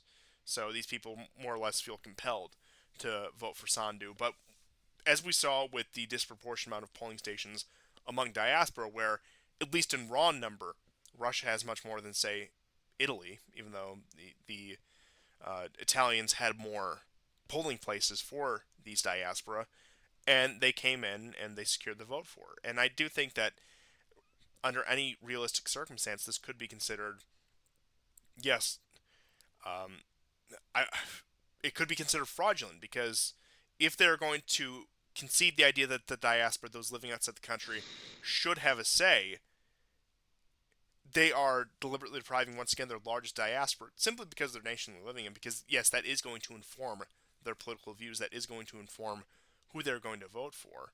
And as we see it all come together with EU pressure, with US pressure, it was inevitable that Sandu, who wasn't really that popular, all things considered, was simply not going to win. And that's not to say that Stoyanoglu was some sort of pro-Russia reconciliation candidate. And he was a former prosecutor general in Moldova. He was part of this regime. He was very much in the pocket of more or less the same people. It's just that he took a more moderate view towards things than, say, Sandu, who was radically pro-European Union. And even the moderate position, even somebody who wants to walk the line or keep the peace, keep the status quo, is unacceptable to Brussels, it's unacceptable to Washington. It has to be complete subjugation, complete fealty to the American empire. And there is no exceptions. There's no one foot in both camps. You have to be an extremely skilled political operator who got in at the right time in order for something like that to happen. Say somebody like Orban, or to a lesser extent Erdogan in Turkey as well, where you have to be in the right position. You have to have the really right knowledge of how to play the situation between both sides, and a certain degree of leverage or a certain bargaining chip you can have in order to secure your position. But even in those cases, we do see the actions to try to remove Orban in Hungary. They're already coming out with these bunk polls that were conducted via SMS messages that Peter Magyar, the leader of the new opposition party, is all of a sudden outpolling Fidesz and Orban, which, like I said, very dubious polling that came out this past weeks. But uh, I suppose we'll see what that looks like come closer to 2026 when the next it'd be 2026 the next Hungarian parliament election, I believe. When Orban's mandate is called into question next. So we'll see what it looks like in the next year and a half here. But they are really trying to make Peter Magyar, which, I mean, his name is funny enough to, Peter the Hungarian in Hungary. Uh, I mean, you look at Hungarian surnames. I don't want to go on this tangent. The majority of common, I shouldn't say majority, but a significant amount of common Hungarian surnames are simply in reference to other ethnicities. Horvat, that means Croatian. What are some of the other ones? Yeah. Lengel, that means Polish. I know they have some of the ones that denote Romanian, Serbian as well, but you look at all these Hungarian surnames, they're all just ethnicities. Magyar is another one of them that's just ethnicity. It's quite literally Yeah. Hungarian. And the color revolution candidate in Hungary, I cannot get over it, is literally named Peter the Hungarian. It just look. I know it's a common Hungarian surname, yes, but it Can I just tell you feels so. something? Yeah, go ahead. So, one of my best friends is Hungarian, right? Another one is Romanian. They don't argue. Like it's kind of it's not that's not where I'm heading with this. But I remember when I was growing up in Yugoslavia, like if I did something bad or dishonest, my dad would call me a Magyar. He goes Magyar. Like he was just calling me a Magyar. I'm like, what the heck, really? Ugh. Yeah, I've had some Armenians tell me pretty much a similar story, except instead of Magyar, like their parents would call them Turks. Yeah. I remember I got called that too. Like as a kid, I would sit down and I would cross my legs, and they would say, "Why are you sitting like a Turk?" A certain old world charm that just can't be recaptured in North America. There's nothing like old world racism. You'll never find it Oh here. no, Just so charming. it's so Um, special. but you know what I didn't know last week that I found out this week is Go on. I mentioned that there were only two voting booths in all of Russia. And like something like 40% of the entire diaspora of Moldova lives in Russia. It eclipses any other country. I initially thought that one was in St. Petersburg and the other one was in Moscow. No, in fact, both were only in Moscow. So that's really dubious. Now, I read some reports that Moldovans made a bigger effort to go to Moscow just to vote. Like there was one other country that I discovered also had very few voting booths because, of course, the reason for this is they know that they're like I mean it's all election rigging, right? Uh, like I think even this election was rigged. Like just like last time. Um, right until like the last second, she pulls ahead. Um, look, give me a break. I mean, I'm sorry, but it reminds me so much of the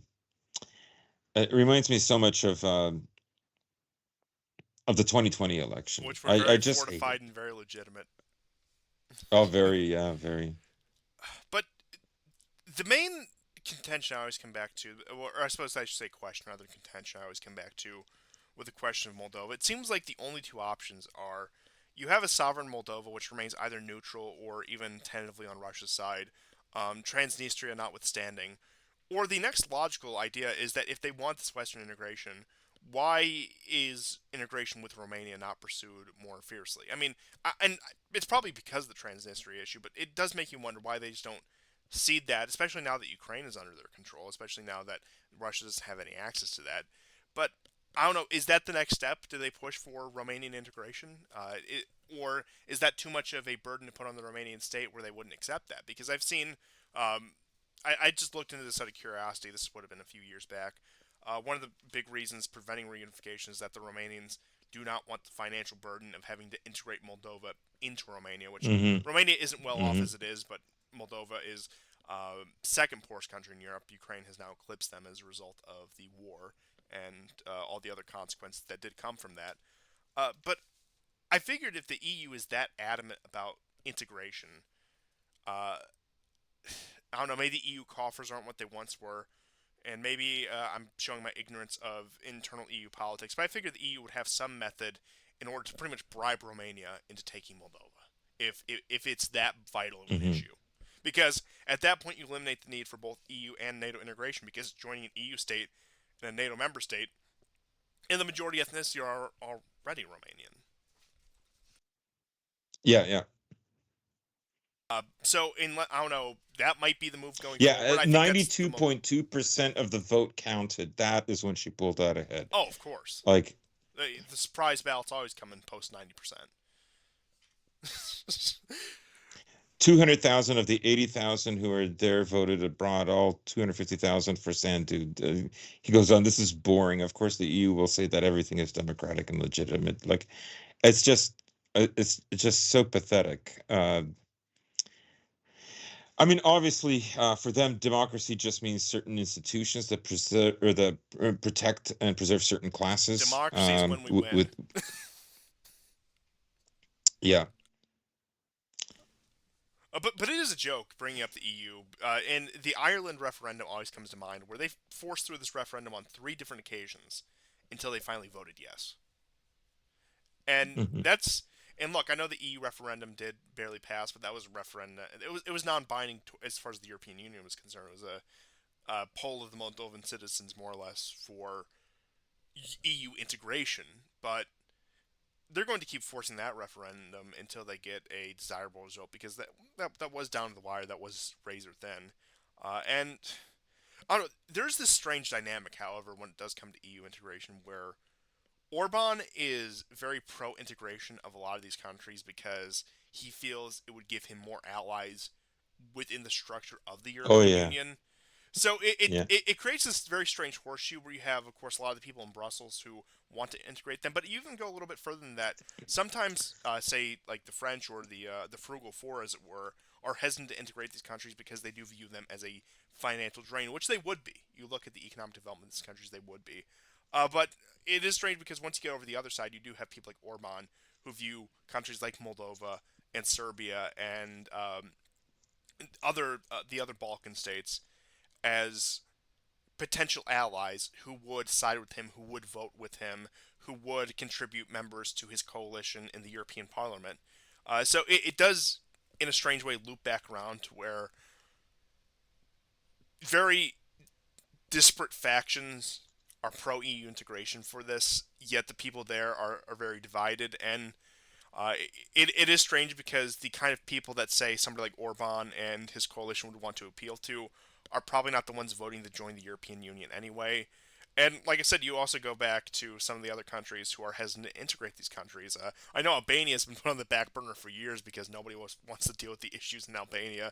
So they get to be part of NATO, they get to be a little outpost in that regard, but they'll never get their EU membership,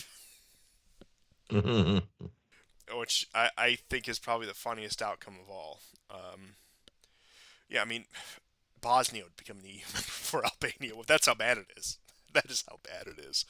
But you said you had some more updates on Georgia then? Yeah, so Georgia apparently is doing military exercises with Azerbaijan. I thought that was kind of strange. Well, are they mogging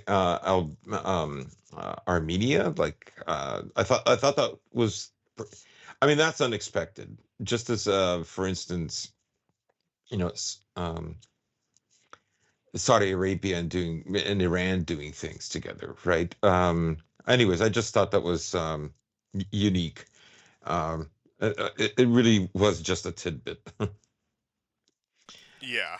But I don't know if you want to get into like a little bit of Middle East Yeah, news. let's knock out the few items in the Middle East, and then we can get into the real meat of the show, which I'm sure is the reason everyone is here once again.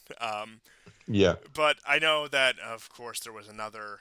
Netanyahu just barely escaped another attempt on his life. Let me just look up the Yes, exact that's right. detail, He was get the supposed to exact go to a details of base, where it was, because I'm a bit. Metula. Yeah, in the Tula, where a drone strike had hit just 20 minutes off of when he was supposed to be there.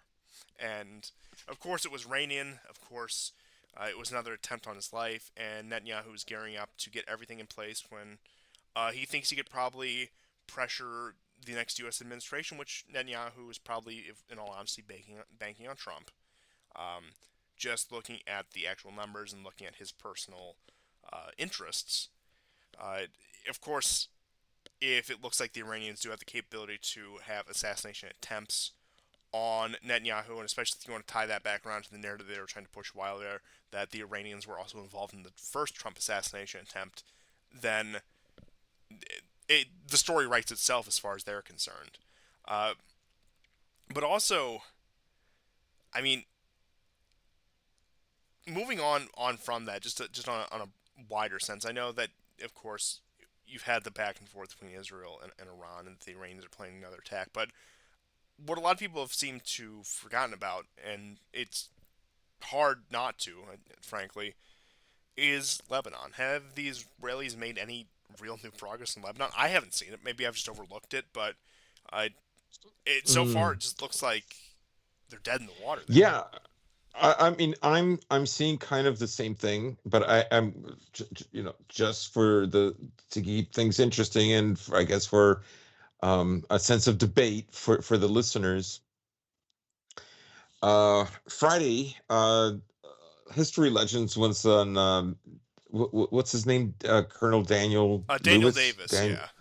I was listening Daniel to a little bit of that. Davis. I didn't listen to the whole thing though. So I have not seen the video. The video that History Legend has come out with is about 48 minutes long.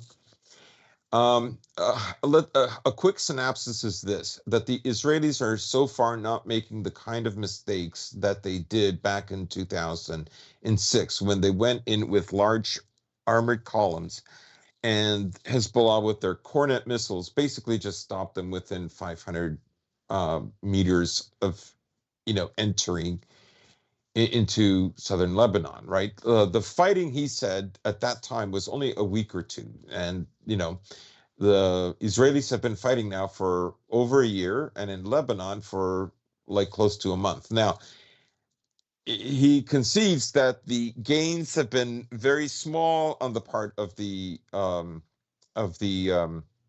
Israelis, but and in some towns the Israelis have been pushed out. Uh, Now the 12 tanks, for instance, I've only seen actual footage for two. I know, like, I think I put up a map or like a little graph of the 12 tanks, but that might have been just propaganda. Um, there, like as of Friday or Thursday of last week, at least 42 Israeli soldiers have been killed, not since October the 7th, but since they went into southern Lebanon en masse. and about 400 to 500 wounded. So the wounding is pretty high. Now, what what history legend is basically saying is they're going slow and methodical. I mean, they are literally blowing up entire towns, and they want to get to that Litani River. Basically, the Israelis have been there before. They know this area very well. If people remember, they occupied, like, during the 90s. They had withdrawn just to this area. They had moved out of Beirut, and of course, there have been talks with the U.S. ambassador. What's his name? Hosh, Yes. such with an H. Um, he basically said that the Lebanese military is the only legitimate military in Lebanon, and if they disarm, we'll leave if you disarm. Where have we heard that before? Right now, the uh, people should remember that one of the ways that the war in Beirut ended, because it was a civil war and a war of Israel against Hezbollah, right? Hezbollah came out on top because all the military, all the militias, all the armed militias had to give up their weapons, with the exception of Hezbollah, right? So, I mean, Hezbollah is not going to, they're not going to go for this, and Israel knows it's not going to go for this. It's just posturing. The other thing I want to correct from last week's show is there's only been a couple of brigades that have left, but it looks like it was a rumor that they were going to withdraw. Now there was another head of Hezbollah that has been killed, Mahmoud Mohammed Shaheen. The head of Hezbollah intelligence in Syria apparently was killed. There was a man that was abducted in Syria. We don't know who he is. Another man was abducted who is a naval, like a commercial naval captain, um, in a kind of daring beach raid that the Israelis committed. But who he is, I don't know. Like I say, I've seen some reports from Donbass Devushka, which obviously is pro Hezbollah, but like there isn't, like, if Israel is in there, Israel is not moving terribly quickly. Um, I mean, only time will tell. Only time will tell.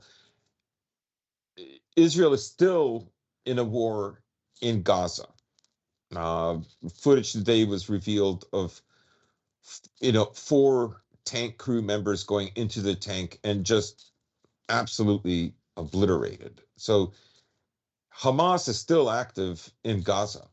And, like, that's still going on. And of course, several schools were killed. I mean, since the last show, I would say over 150 children were killed. Also, keep in mind that before October the 7th of 2023, there were over 238 Palestinians that were killed that year of 2023 prior to the attack. Over 60 of them were children, like little children, right? Not teenagers.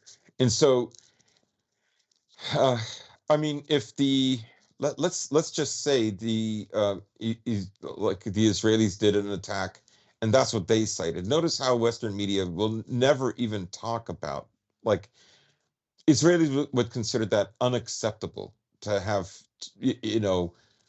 one person killed a day at the very least. So, or roughly about one person a day. Anyhow, I just thought I'd mention that. The other news that came out today um, regarding Israel came from no less than Russia, and Russia said if Israel attacks any nuclear site of Iran, they will arm Iran with nuclear missiles. I mean, given I'm the sorry, but that's unbelievably based. That's unbelievably based. But I was going to say, given the recent relations between Russia and Iran, with Shoigu in particular having visited Iran several times, I am inclined to believe it. And I know it's big Hmm. talk, but I think it might accomplish that goal where the Israelis are going to at least back off of that aspect of some sort of retaliation against Iran. And not to get on our high horse here, not to put ourselves above everyone else, but I do think what we're seeing between Israel and Iran right now is what we've been saying for the past 5 years. It will be a gradual escalation between the two. Neither of them will confront each other directly beyond the odd strike like we're seeing right now, and that it probably won't boil over into the kind of war, at least that people would expect. Where, yes, the countries are indeed at war. I don't think there's any denying that.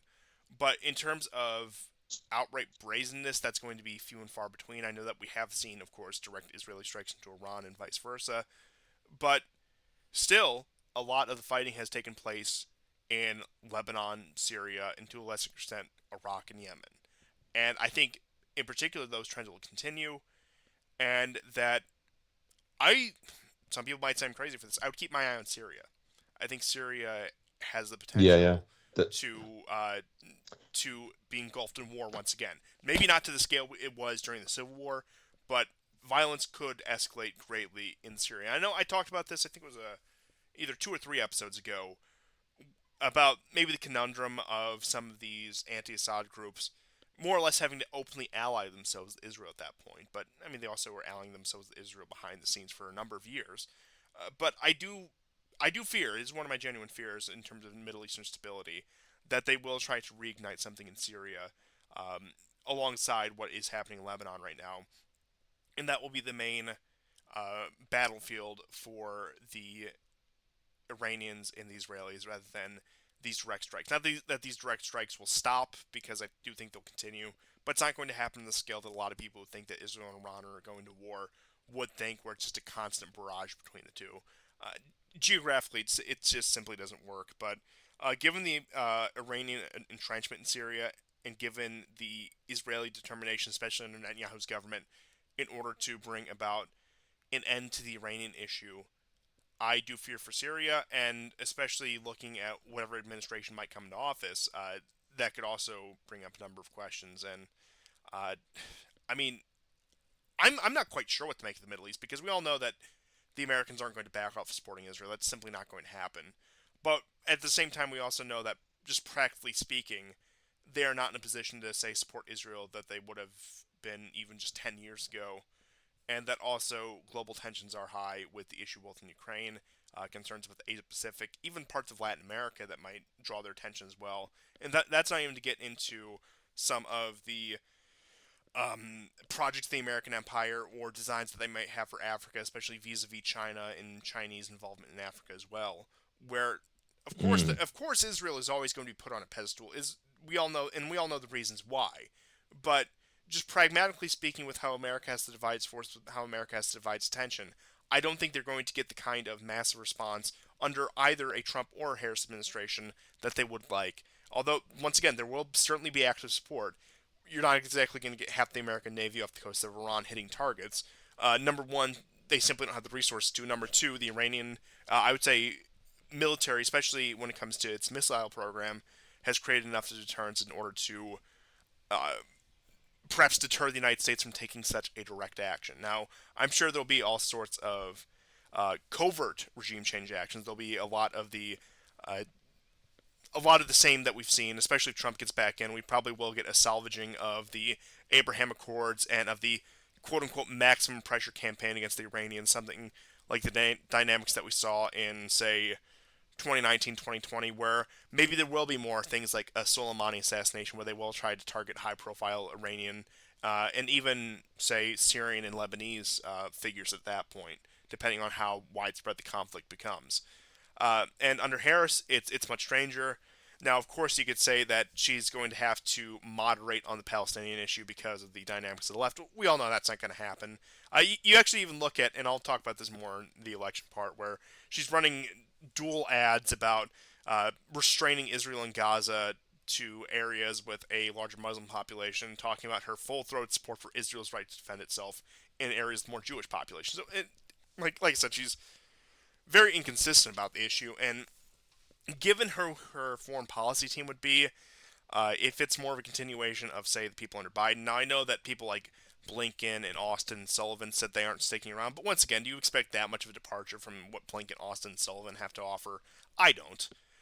So it would just be more this confusing, coherent policy where they back Israel, but uh, they try to optically distance themselves when it's convenient. Otherwise, they're, of course, being the sole vote in support of Israel in these ridiculous UN resolutions. But point being is, I think regardless of what happens in the next several months here, for Mm. pragmatic concerns alone, we're not going to see a direct American involvement in any of the Middle Eastern wars beyond, like I said, maybe you'll get strikes here and there, but it's not going to be the scale that the Israelis would either want or need.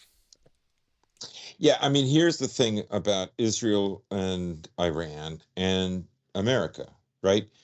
Of course, America would love to flip Iran, just as Israel, right? The methodology is what they disagree upon. For the Americans, geopolitical, I mean, there's a bit of an overlap. For the Americans, the broader picture, of course, is um, that nexus of Russia, Iran, China, and the way they kind of contain Central Asia away from like Atlanticist powers, the US, what have you, right?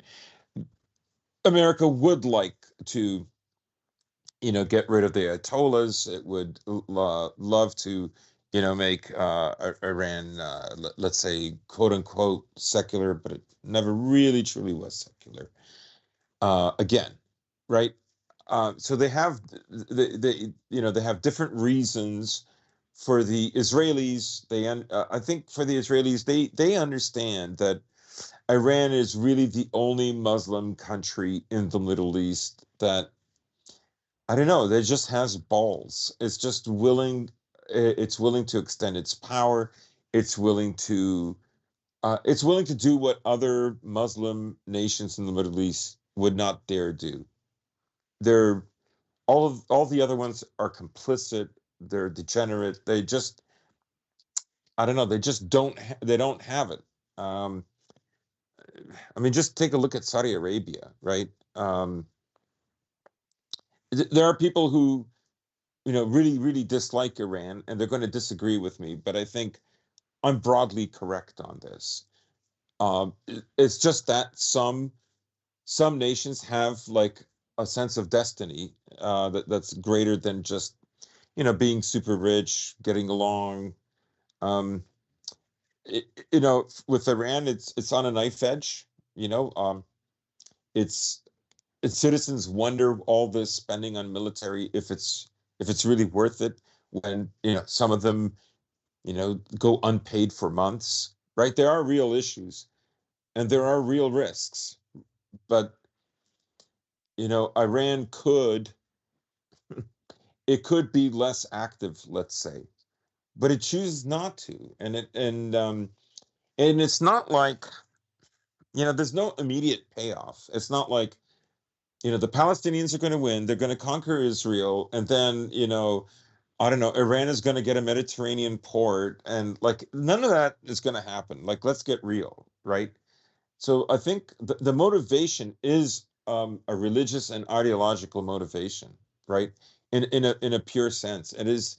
They are not pragmatic. It doesn't mean they don't have any pragmatism anywhere. Um, they certainly have concerns about their borders, let's say with Turkey and Armenia, etc., and what's going on there. But But their goal is much more if you, civilizational than I would say geopolitical. yes, it really is. It really is. Yeah.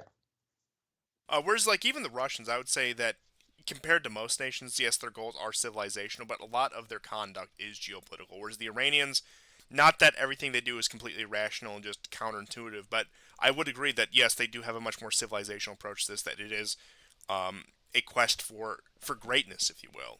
And then to bring up the other country, did the Saudis. Once again, their goals are just completely financial at that point. They are completely content being in oil sheikdom, and being a trade hub. But the Yeah. Iranians, and I do think this does go back to the age of their civilization and the level of continuity that they've had since for thousands of years. That whether that was under, say, the more Zoroastrian mindset or some of the other previous incarnations of Iranian Persian civilization, or whether it's under the more modern version where yes they are decidedly an Islamic state. I do think that they have that sense of destiny and that they are willing Hmm. to risk it all in order to accomplish that. And Yeah. sorry, I just saw the thing that you had sent me, and I don't I don't think you can say that about many other nations, and even the Chinese, who I do think have some degree of a, let's just say, civilizational goal. Once again, they're also a very commercial, very mercantile nation at the same time, where a lot of their concern is trade and economic, and that could just be a facet of a greater goal. But once again, I mean, China's history over the past century plus has been very complex. There's a lot that I think they still have to work through internally before we really see their true intentions. And much the same way with the Russians, having come out of the Soviet era with the collapse of the Russian Empire. And I do think also they themselves are in a very transitory period. It's just that there has been a quite literal maximum pressure campaign applied against them. So we're seeing that development under pressure. So a lot of this is probably going to take decades to see pan out. Frankly, I might not even be alive to see the ultimate result of this, just with how long it would take. But I do think that while these countries do not eschew their geopolitical goals, because every nation simply needs to have them just for survival's sake, that they do think beyond those. They do have greater visions in mind. And who knows, I could be Hmm. wrong. But in the West, whereas you could say the West once had that, it's few and far between. Even a lot of people who would be of the more traditional mindset, and which I would say I generally sympathize with. Even they, I think, have lost a large part of what that is, and they don't really have that same, say, drive or sense of destiny that even their ancestors had. But that's a conversation we could have for hours upon hours. But I do think in today's world it is an exception to have that sort of sense of national and civilizational destiny. Yeah, yeah. And in fact, yesterday was the 45th anniversary of the seizure of the American embassy in Tehran. And today is actually Russia Unity Day.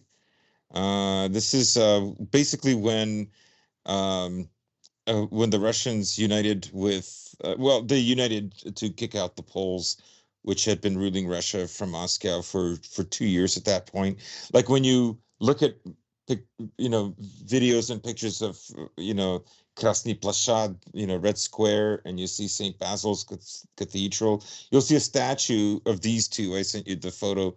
I'll get the photo um up. I think one of them is named Gleb. I'm sorry, I don't know I forget a little bit. Anyways, they led. One of them was a merchant, but not that kind of merchant. And they might also have been of partial Polish ancestry themselves, from what I've read in the past. The genetic pools were very mixed back then, and even arguably today Yeah, still are. yeah, they are. There's a lot of overlap, um, and they had the Theotokos of the Virgin Mary of Kazan that they had with them, which is an important icon. She's sort of like the protector of Russia, that that they carried with them into battle against the Poles. And anyways, there we have it. Yes, and this was actually when Russian and Cossack forces did unite, as you had mentioned, to drive out the Yeah, Polish occupation. 1612 was the Yes, year. the Poles occupied Moscow in 1610, 1612. Very fascinating time period in Russian history around the time of troubles. If you can find any good resources on it, which I mean, they're few and far between. You usually have to dig, and I will fully admit that a good Yandex search can yield some results on that. Uh, it's hard to find Western English language sources that are fair to it. I've come across a few, but it's they're few and far between. A lot of them, especially nowadays in the current political climate, will paint it as if it was a 1,000-year Polish occupation, and that the Mongol hordes of the Muscovites just took back the city, and civilization in that part of the world was just doomed for the next several centuries. Like I said, that's a narrative that a lot of people will push about these kind of things, and it does become more and more ridiculous as they start to retroactively apply narratives to points at which they did not even exist. But that's a topic for a different day. Yeah. Yeah, I will say, just to round out what History Legend was saying, was um, that yes, of course, Hezbollah is still launching missiles into northern Israel, but the kind of devastation that the Lebanese are dealing with is much larger. Instead of dozens or hundreds of civilians dead, they're dealing with thousands. And instead of 42 dead soldiers, they're dealing with like over 235. So it's the Lebanese the Lebanese Hezbollah has a lot of underground bases, but the more they're pushed further out, because Hezbollah's center is really the south of Lebanon and the northeast of Lebanon. And if they get pushed out, they will eventually get to Christian villages and maybe even some Sunni villages, and some of those people might end up collaborating with the Israelis. Yes, and I did want to bring up that point as well. While there has been, I would say, a significant shift in Hezbollah's conduct and even ideology over the since the 1980s, since the Lebanese Civil War, there are a lot of old wounds, and there also are a lot of people in Hezbollah who do adhere to the old ways, which does create some conflict when it comes to non-Shia groups, where a lot of them are willing to, let's just say, show disregard for these people, to put it politely, where they don't do themselves any favors in these parts of Lebanon that are not majority Shia. And of course, I wouldn't say that's an organizational wide problem, but it does sour Hezbollah for the rest of it, especially when they've been trying to do, I guess you could say, these outreach efforts for the past several years. And they actually had gained quite a bit of goodwill in Syria, wherein you have, and look, I'm sure they were photo ops, but point being is, you had these very effective photo ops of them defending the ruins of these churches and monasteries that were destroyed by the Sunni jihadists. And I do think in some ways, I think it does remain to be seen. Some of that goodwill could potentially be burned depending on how long this war goes on in Lebanon and how it's conducted. Hmm. But with that being said, I suppose we should get into the Yes. last big topic here, and that is the United States elections. Now, as I had planned this out, we're about the 2 hour mark, so I don't want to go on for more than an hour here. I want to try to keep the show relatively short. I don't want to go above 3 hours, but I think I can get all I Hmm. need to say in an hour or less here. Sure. And that is, it should be the afternoon, so it should be before election coverage really starts. I know that there's going to be all kinds of people covering it. I don't want to do an election live stream because, number one, I do not have the internet capability to support that. That's why a lot of our stuff is pre-recorded. Number two, you are competing against such a big field of people. It's just not worth it for a channel this small, and I'm content with that. But I suppose I should get into my predictions. Now, I have a few maps that I'm going to work through right here. So I'll start with my actual prediction here, and I'll explain myself on these points. Now, because this is my final prediction, I didn't do the tilt, I didn't do the lean, because this is what I think the election map will look like or be approximate to when the results are finally said. Whether that is late Tuesday night, early Wednesday morning, or at some point later in the week if we haven't anything like last year. And I'll get into some of the stuff in comparison to 2020 uh, as I go on about this. So, right here for the swing states, for those who are audio only listeners, the way I broke it down was Wisconsin and Michigan, I gave to Harris. Pennsylvania, I gave to Trump. North Carolina, Trump. Georgia, Trump. Arizona, Trump. Harris, Nevada.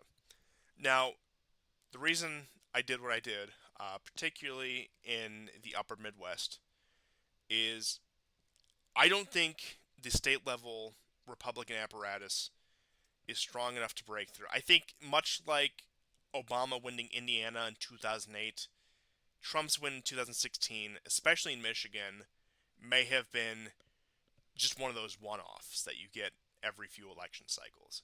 Whereas Pennsylvania, um, this is based on polling. This is also partially based on gut instinct. Pennsylvania, I do think, has a bit more of a solid Republican base that can be built upon. So that's why I gave Pennsylvania that. North Carolina, I think the calling it a swing state was a little bit of a push in the first place, and it went for Trump twice over. Much like, not to the same margins, say like in Ohio, but much like Ohio, I have little reason to believe that North Carolina will defect. Georgia, and once again, I know Georgia was at the site of some fortification questions. But number one, you have seen some reforms in their voter laws. Number two, Harris is going into this much less popular than Biden in the polls. So even assuming Biden pulling it off was not due to fortification and that everything was fine beforehand, I don't see Harris as popular enough to carry Georgia. And I'll get into my potential Harris victory scenario in just a minute here because, like I said, I wanted to look at the other side and look at what a potential path to victory would look like for her and how that might play out. Just to cover all our bases here. So Georgia, for that reason, I did give to Trump. Arizona is one of the other ones where it's yes, Arizona at this point is a purple state. The Democrats have won statewide elections there, even in the 2022 midterms. And with that, I do think just with what I've seen on the ground and what I've seen with the polling, like I said, a lot of this is gut instinct on my part. This is just me, um, just picking based on. I don't want to say what exactly feels right because yes, I did look at the polls. I have been following the election cycle, but just given the political climate, I see Arizona tilting back towards the Republican Party and going for Trump. Nevada is one of those states that in the 2022 midterms did split their ballot, where they didn't elect a Republican governor but went for the Democrats in the Senate. And I don't think that on a national level the Republicans are ready to break through that. And I know a lot of people have been putting Nevada in the red column, which I think is a fair possibility. And I'll get into that with one of my other Trump scenarios, Trump's ceiling. But I wanted to keep my estimates very conservative because I don't think this election is going to be a blowout either way. I think it's going to be very close, very contentious. Because and where I deviate from a lot of people, and I'm not just doing this to be contrarian, is I do think that Nevada will go to the Democrats, which would give Trump a 281 victory, 11 more electoral points than what he needs. At this point, he could in fact even lose Arizona and win it by the skin of his teeth. But even in this scenario, right here, I think what we're looking at right now is a conservative estimate of what a Trump victory would look like. And I think with how contentious this election could be and with the political climate, it probably would be this. And I would say, although I'm leaning towards Pennsylvania being the blue wall state that Trump breaks into, and a lot of people make the argument that these three states are going to vote together no matter what. Yes, the polling data does suggest that in previous elections, but we also do live in unprecedented political times, and that are seeing major political shifts where I do think you might actually see a break in unity in these states. But I will say, generally, I think at that point you could swap out, say, Pennsylvania for Michigan and then maybe Wisconsin as well. And uh, like I said, I hesitate to give all three to Trump because I think it's just too tight of an election. However, Michigan, I am more likely to say that he can pull off, and I do think if he gets Michigan, he'll probably get Wisconsin. That they probably are a package deal at that point. But one of the largest minority groups in Michigan, the Muslims, have soured on the Democrats. In fact, they're polling among third-party candidates, particularly Jill Stein, the Green Party. Uh, I don't know how those numbers are actually going to play out on election day, but at that point, they might split the left wing vote and put Michigan in Trump's camp. And also, one of the other reasons I've made my call for some of these states that I did put as red is that the gap in the early ballots and the absentee ballots that we saw is much narrower than it was in 2020. And like I said, I'll get into some of the reasons that I think Trump lost in 2020 beyond some of the, let's say, more obvious reasons. But for now, I'll move on to a potential Harris victory. So right here, I have Harris at 276 and Trump at 262. And under this scenario, it does come down to Pennsylvania. She flips Pennsylvania, and that gives her the election. And I think this election will hinge on Pennsylvania. So, and I think the margins there are going to be pretty thin. It's going to be a tight race, and if Harris can maintain the blue wall, I don't think she's going to pick up Georgia. Well, I don't think she's going to maintain Georgia from Biden. I don't think she's going to maintain Arizona because simply with the way the Biden administration has gone and with the last minute swap out, I think Harris, yes, could pull it off if everything goes right for her, but she's not going to replicate Biden's victory, and it's going to be a narrow victory. And when it comes to what it is, I only have a 5 electoral point difference between them in both victory scenarios. Where, yeah, Pennsylvania, I could see if they could mobilize enough left wing action on the ground, yeah, they could pull that off. So I don't have much to expound upon beyond the fact that Harris does well in Pennsylvania, gives her the election.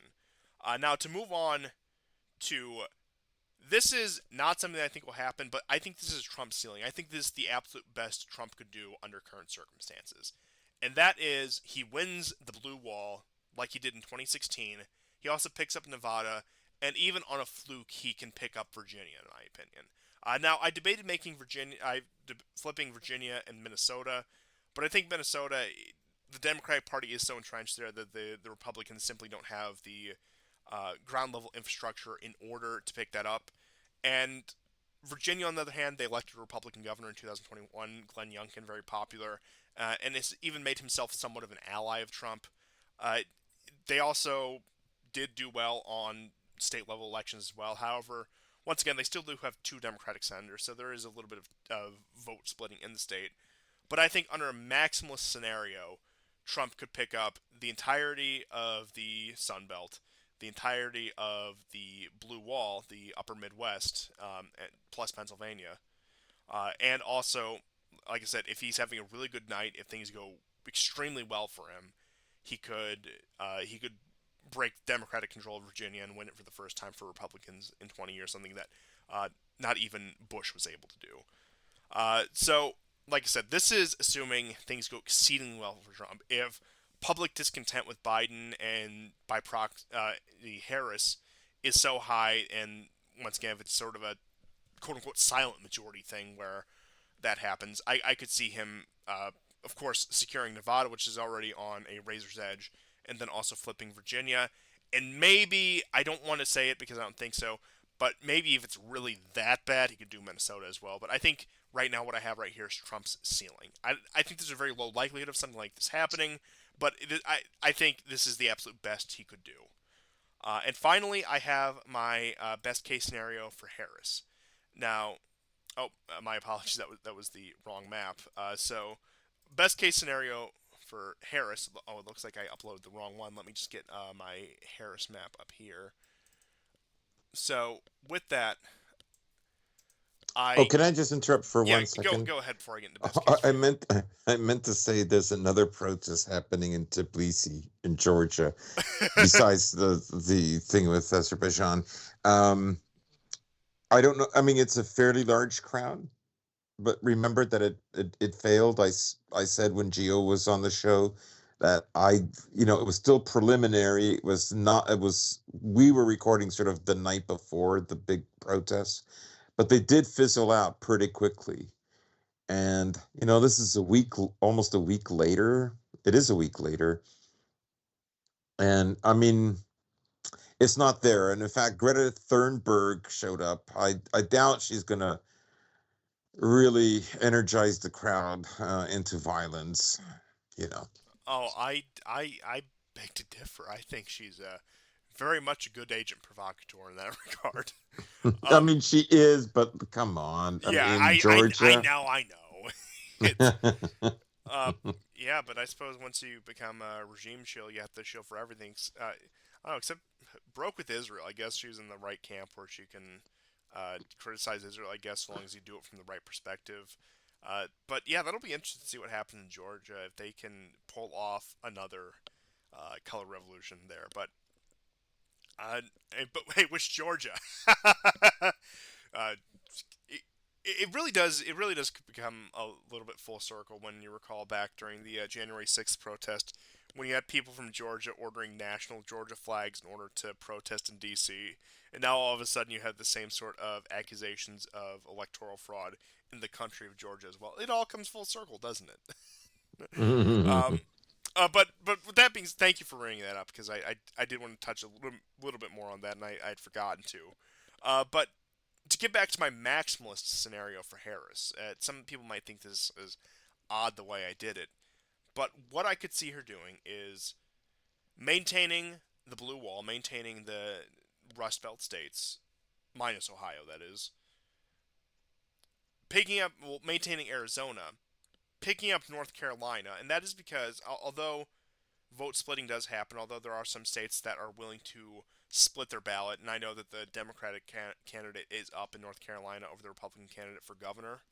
So you could get maybe an effect of that where Democrats have an increased turnout, or because of the hurricane damage in western North Carolina, which is where the Republican base of the state is, that could lower turnout, which could in turn hand North Carolina over to Harris.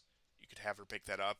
And like I said, Arizona is one of the states that could go either way. Georgia, I still think, remains in Trump's camp. I do think that beyond any sort of other accusations, Georgia in 2020 was just a fluke. It was one of those just one offs in terms of this political paradigm where it's it's not a blue state. It's not going to be a blue state. The Republicans did well there in the 2022 primaries, and I think it suggests that regardless of the outcome, even in Harris's ceiling scenario, that you're not going to get a Georgia win. But like I said, even my maximum for Harris roughly resembles about what Biden was able to do in 2020 because although Harris is more popular in polling, although she has a higher quote unquote approval rating, I think in terms of energizing her base, in terms of actually turning out the people who matter to her, she won't be able to do that as well as Trump. And even if she can pull off her best case scenario victory, I still think we're only looking at 303 in the Electoral College,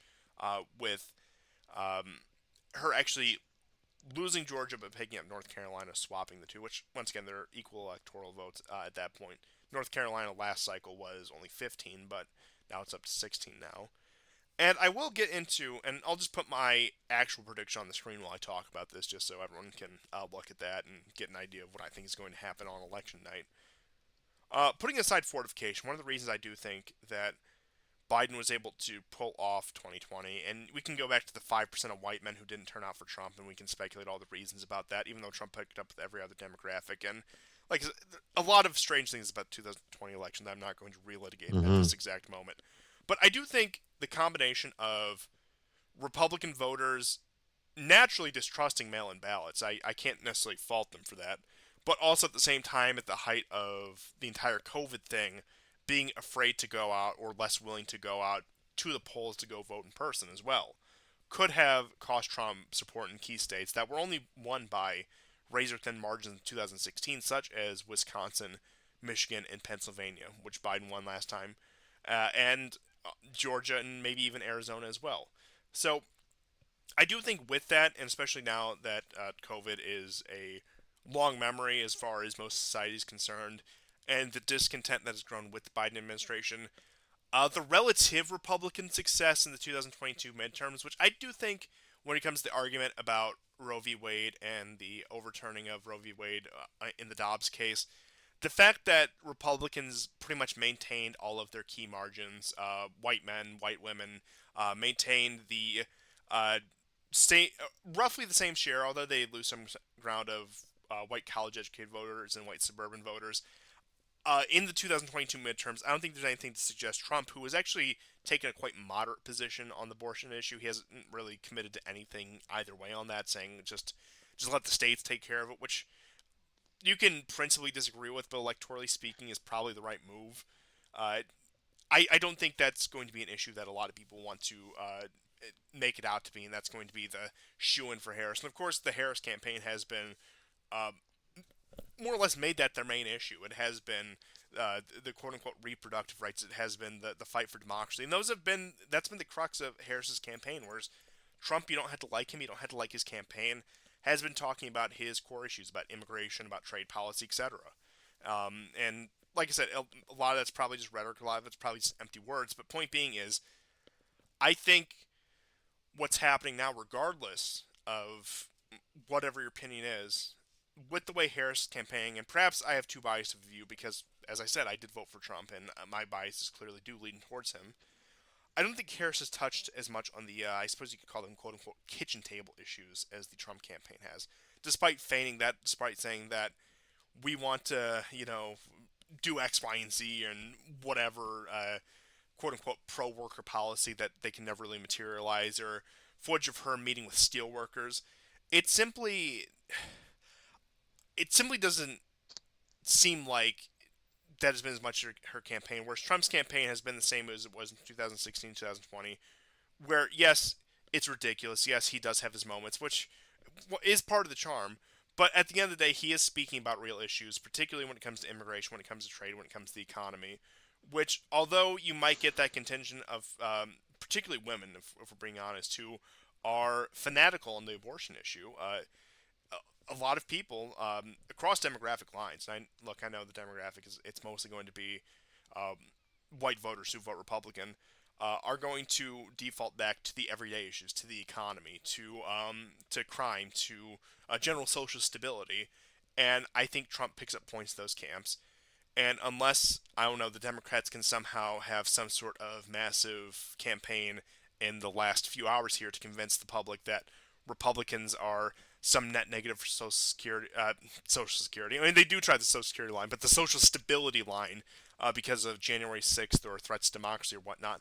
I think beyond their base, and I know a lot of elections, especially these days, are about mobilizing your base. It simply doesn't stick with the general public. And I know the general public is generally dissatisfied with both these candidates. But at the end of the day, I think number one, Trump has the energy of his base behind him. And number two, that uh, when it comes to moderate voters, if they're forced to actually look at it, despite their discontent with Trump, once again, he does. Uh, his campaign is much more fleshed out, I'll put it that way. And I'm not saying the Democrats are incapable of fleshing out a campaign, but given the mid-race switch just in July, less than 4 months before the election, Harris's real lack of a campaign platform, I simply don't see it. Now, like I said, there'll still be a lot of protest votes against Trump, a lot of people who do not want to return to the Trump era, which will, in a lot of these key states, win her those votes. Particularly, I think Michigan and Wisconsin are still in play because of that reason, and Nevada is not going to flip in the Republican camp because of that reason, because she probably is going to be able to motivate enough people who vote for her for whether it be on the social issues she agitates on or just simple hatred of Donald Trump. She's going to be able to turn that out.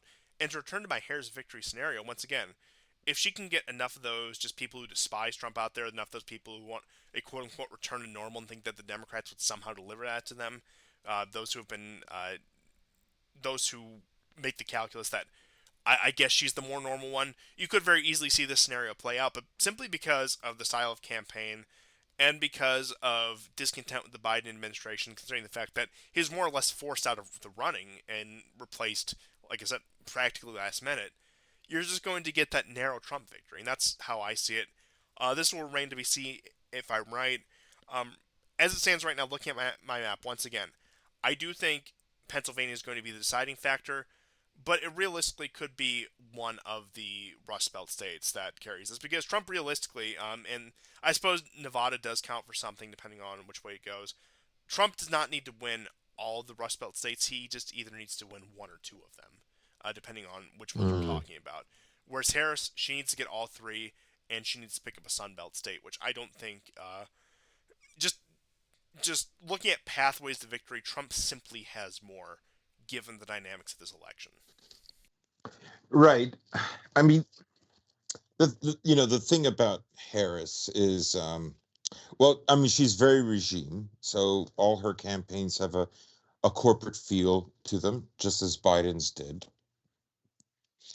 Biden's campaign was almost non-existent in 2020 because I think a lot of his campaign essentially was done by the writers, right? Um, a lot of his supporters were extremely disheartened, to say the least.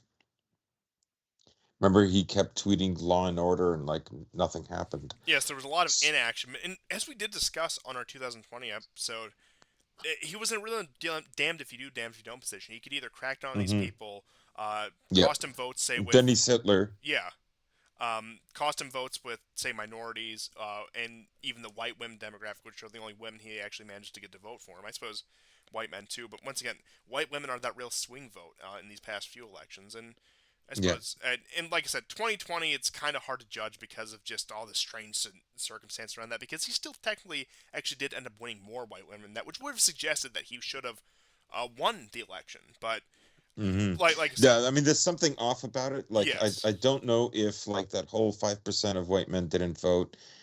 I don't know if one excludes the other.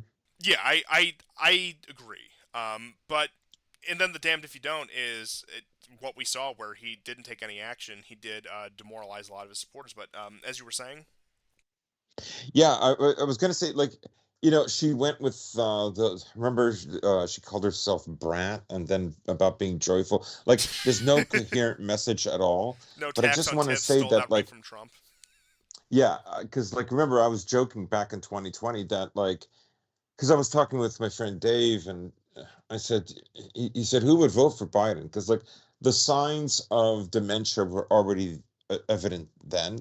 Well, senility.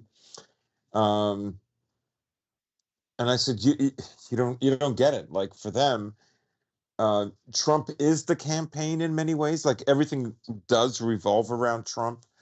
Sometimes that hurts him.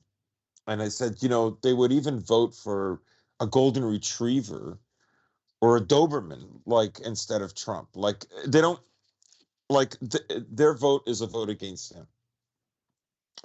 And I told you about my shit lib friend who, like, believes in some 2025 agenda, like, all kinds of, like, nonsense about what he's going to do. And, like, I mean, this is it for them. Like, I mean, I mean, this is, I hate to keep using that word, but theopolitics for them, right? So I, look, Trump has got, he just got Rogan's endorsement, right? He's going to have RFK Jr. Like, and of course, Musk. And Musk today tweeted, um, one of the people connected with Podesta, that, sorry, with the pizza fiasco in 2016, the child trafficking thing. Let me just get the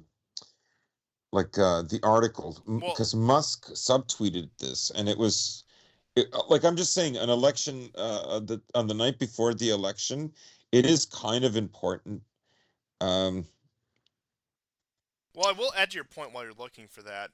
yeah, you go ahead. When it comes to the elite and their, I'd say, softening towards Trump, you have Zuckerberg, who didn't endorse him by any means, but after his assassination attempt spoke much more favorably of him. Now, I suppose you could just attribute that to the circumstances at hand.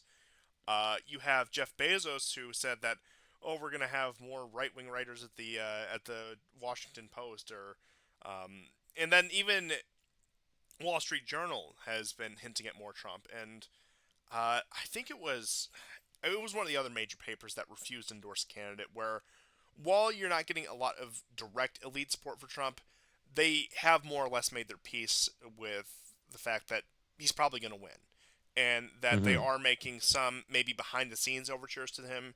They're not necessarily in his camp. I mean, somebody like Elon Musk, yes, that is a much more overt example of support. But once again, when we're talking about, say, like a Bezos, where he's more or less resigned himself to the fact that Trump is probably going to win, and that I should probably try to make my inroads with him because he's going to be the guy in power. Right. So I'm gonna send you this, because I think, I'm not sure how much effect this is gonna have, but this is sort of 2016 energy. This tweet, and you've got Musk. Musk owns Twitter now. Like, that's the difference.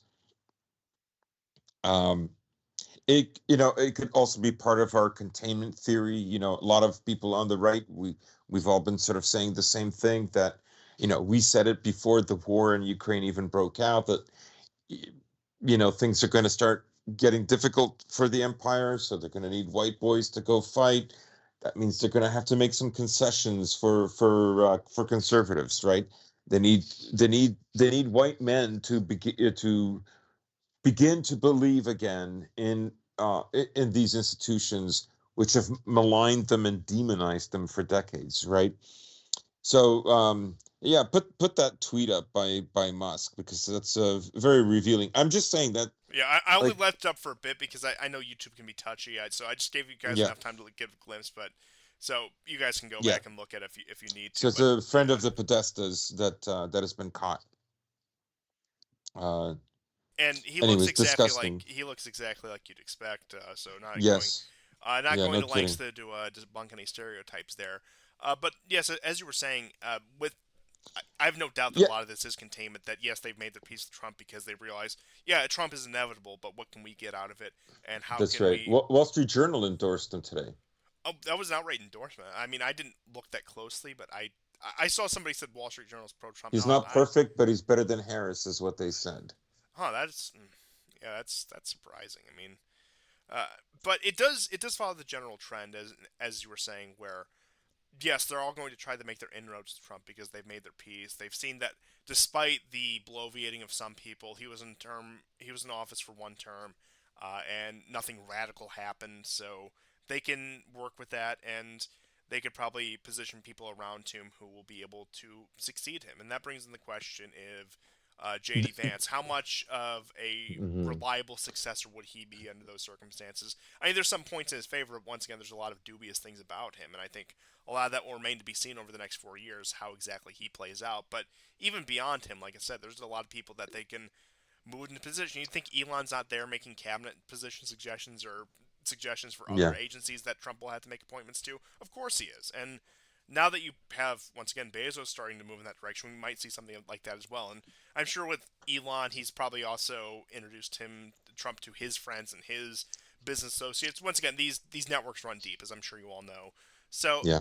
these machinations are probably already underway, and I will be curious to see what strategy a second Trump administration takes. And I know it's going to be some degree of containment, but I'm curious, number one, how deliberate, how blatant it will be, and how deep it will be.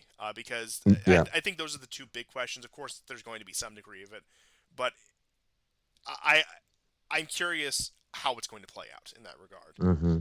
Hmm. Yeah. He I forget where he was walking about today, but and it was out in public. Cameras somebody was filming him on one of the phones, and he mentioned the war in Israel and Palestine, and said, the war's got an end. Of course, he's going to say stuff, vague stuff. Okay, end how? But the other thing he promised recently in the last 24 hours is he's going to pry Russia from China. Like, what what would he have to do? I mean,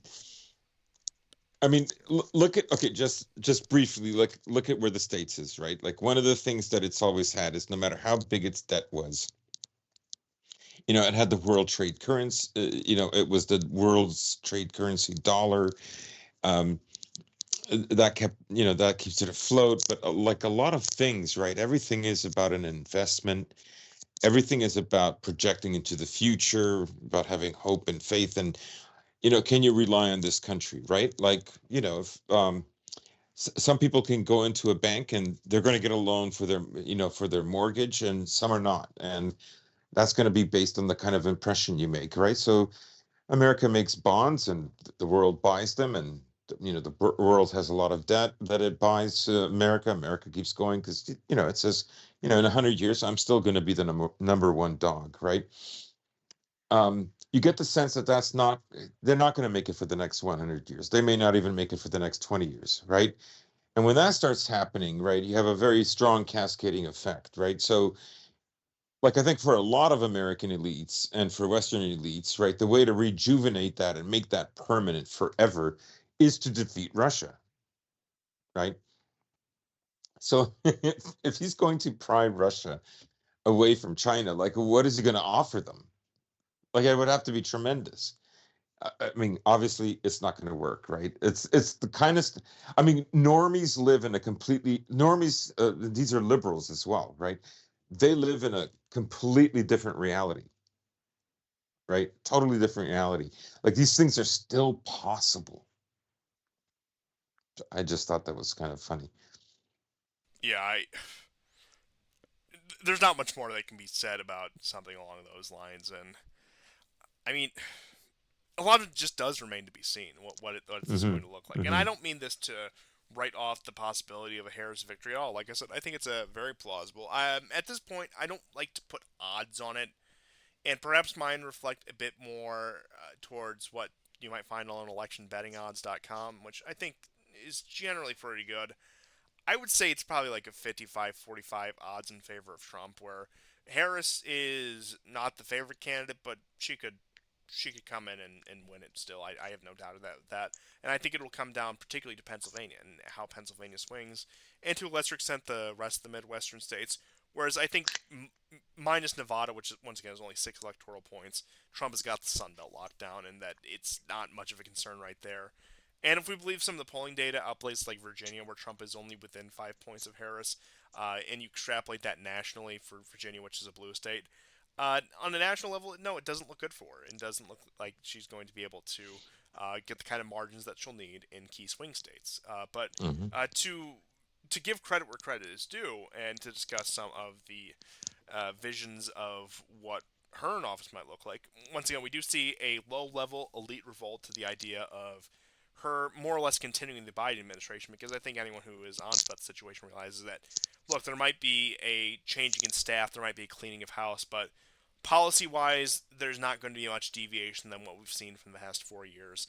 And there probably is going to still be a lot of Obama influence. Now, I know there was a little bit of a feud in the lead up to the question of who's going to be the Democratic nominee post Biden more or less being forced out of the race, and that Obama was very adamant in withholding any sort of endorsement or assent. Now, he was also like this in 2020 primaries, where he outright didn't come out and endorse Joe Biden. And he still lives in D.C. He's still a very active player in power politics there.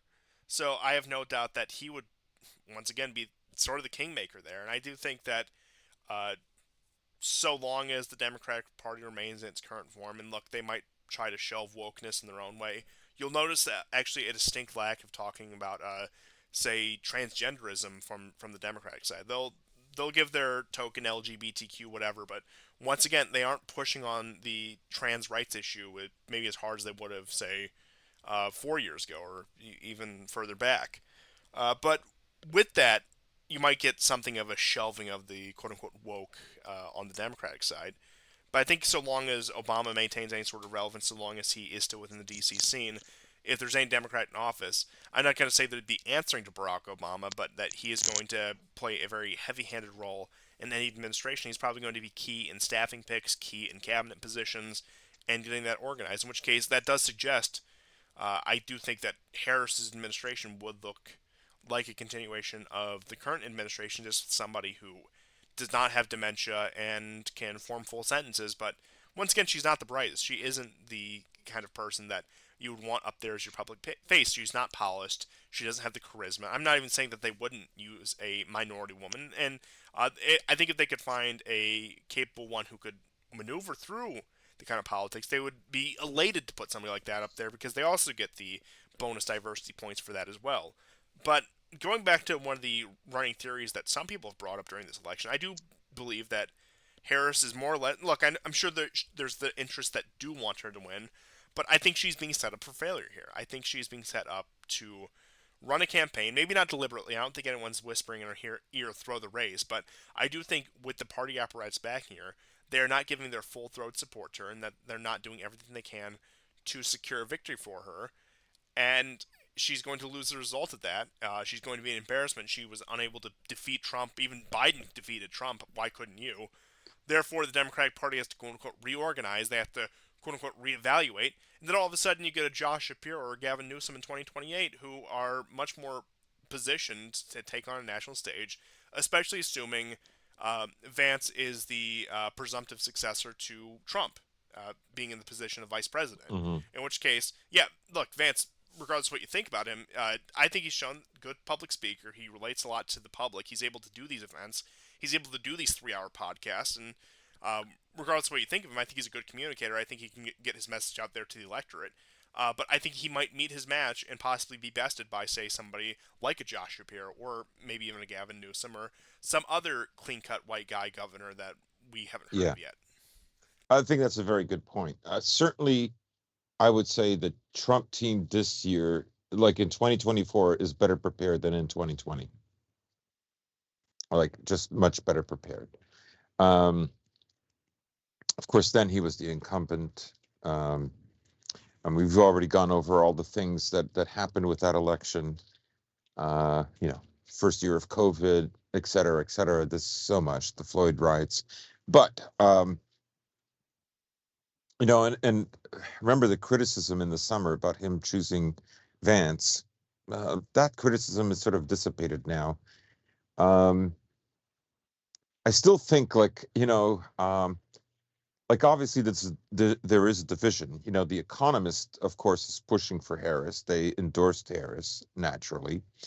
Um, if I'm not mistaken, Bezos is not endorsing anybody. Yeah, he said that Washington Post not endorsing anyone. He'll have more conservative opinion columnists, is also the concession that he made. Mm. He lost 200,000 subscribers when he made that statement. Um, I, you know, there's already been some signs of election rigging. You know, I've watched the news. They're already talking about, well, you know, Nevada Impossible. could take Elections over a are week fair to and count all free. the votes. Th- there's a lot of this preparation. I mean, nothing takes the cake the way the 2020 preparation for the steel uh, happened, but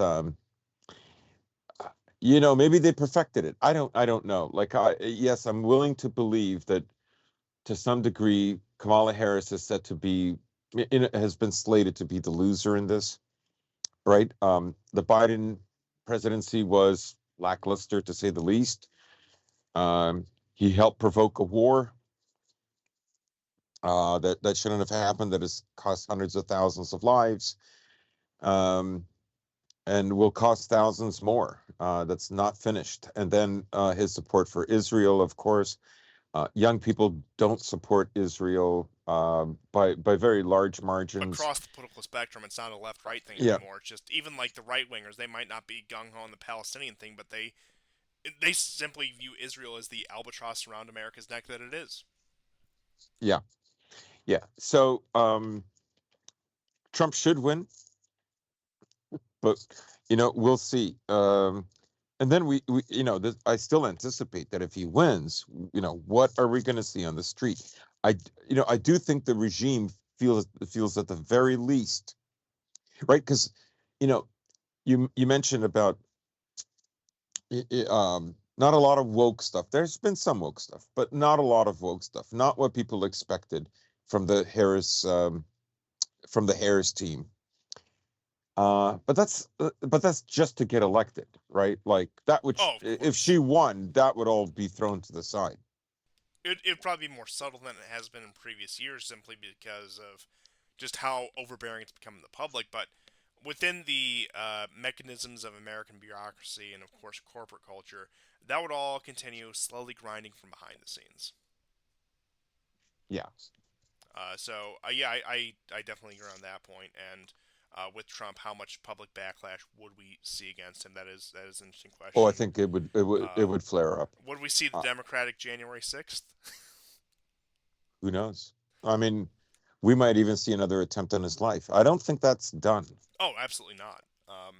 And I think if he wins, I think like it's almost a guarantee there's going to be at least one more. Oh, absolutely. And I would say also on that note that Vance too, like they view him as Trump too, and as somebody who's being directly groomed for a successor. So uh, you'll probably see increased security threats around him as well, and possibly even Yeah, both if they're that brazen, and depending on who's involved in that and what the I guess overall plan of theirs is. But yeah, I mean, political violence, I think, regardless, and I don't take any pleasure in saying this because it just leads to a more dysfunctional society, is going to increase regardless of whatever happens in the next week here. and that it's.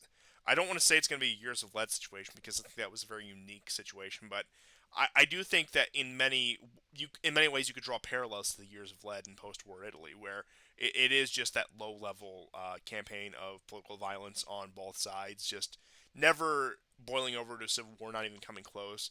But once again, where publicly getting involved in politics does become a personal safety risk, no matter who you are. Mhm. And of course, the EU is going to, they're going to be just wrecked because, I mean, now you're going to see the push for an EU army like never before. Yes, and that's also on top of talking about just Trump's Ukraine policy because him as the presumptive winner. A lot of what he's been saying about Ukraine is not even cutting off Ukraine, just that the Europeans need to bear more responsibility for Ukraine.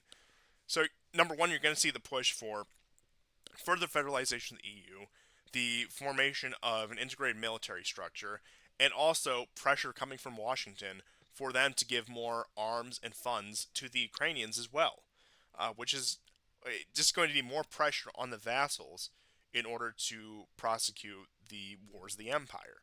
And either way, I think Europe is going to be pushed to the breaking point because these issues might persist even more under Trump if we were to take him at his word. If he does really try to shift the burden of the Ukraine war onto Europe, which realistically would just be laundered U.S. support, where the U.S. publicly can say the Europeans are supporting it, even though we're the ones supporting the Europeans. So it's like I said, laundered through Europe in order to support Ukraine. But once again, Harris is the status quo on these issues, and it's going to take Russian victory in order for this to end. And how will the West respond to a Russian victory, regardless of who is in office? That's another question. Will they concede that they have lost Ukraine if the Russians do make the kind of massive gains? If they do launch another major offensive into 2025, what will that look like? Or if there is a departure of the Zelensky government and a quote unquote neutral government that does come to power in Kiev, what will that look like, and how will the West respond to that? Or Hmm. will they try to take the approach that I thought they were maybe trying to take at some point before 2022, where it's just a constant low level conflict, where officially there's a ceasefire, officially there's an end to the war, but Russia constantly has to deal with these small incursions and these guerrilla attacks within their own territory, within their new territory, from these Ukrainian nationalist networks that are supported from ultimately Washington, but from all over the world as well. So when it comes to Ukraine policy, I don't think, unfortunately, regardless of the outcome, I don't think you're going to see stability within Ukraine that anytime in the next few years here, probably the next decade or so, and that even upon the official end of a conflict, even if there is some sort of peace treaty signed, I think you will get that exact sort of guerrilla and sabotage activity in those parts of Ukraine, and that the Ukrainians probably will have a lot of their people inside Russian territory. You've already seen some sabotage problems. You've already seen some security leaks and some security breaches within Russia behind their own lines, as it is already. And I have no reason to believe that, especially in the result of a Ukrainian defeat where they are forced to cede territory, assuming it comes to that, that they will continue something of an irregular war against Russia, and that Washington and its proxies will be more than willing to support something like that. Yeah. But I suppose the last point I can make about the election, with all that being said, especially in the context of Ukraine, I've been reliably informed no matter what happens on election night, at least we know that Putin's candidate won. There was a headline I saw in reference to the Moldova election. Sandu defeated Putin. It's like I didn't know Putin was running for president of Moldova, Oh, of course. but okay. Yeah, look, any victory is a victory against Putin. Any defeat is a victory for Putin. Except in the case of American politics, both sides are just compromised, and he's puppeteering all of this. Every problem that we have is created by Russia, and if only Ukraine could retake its 1991 borders, we could get back to business as usual politics. Yeah. Thank you for tuning into, I don't know, what mainstream media network are we in that case? Pick one. Pick one.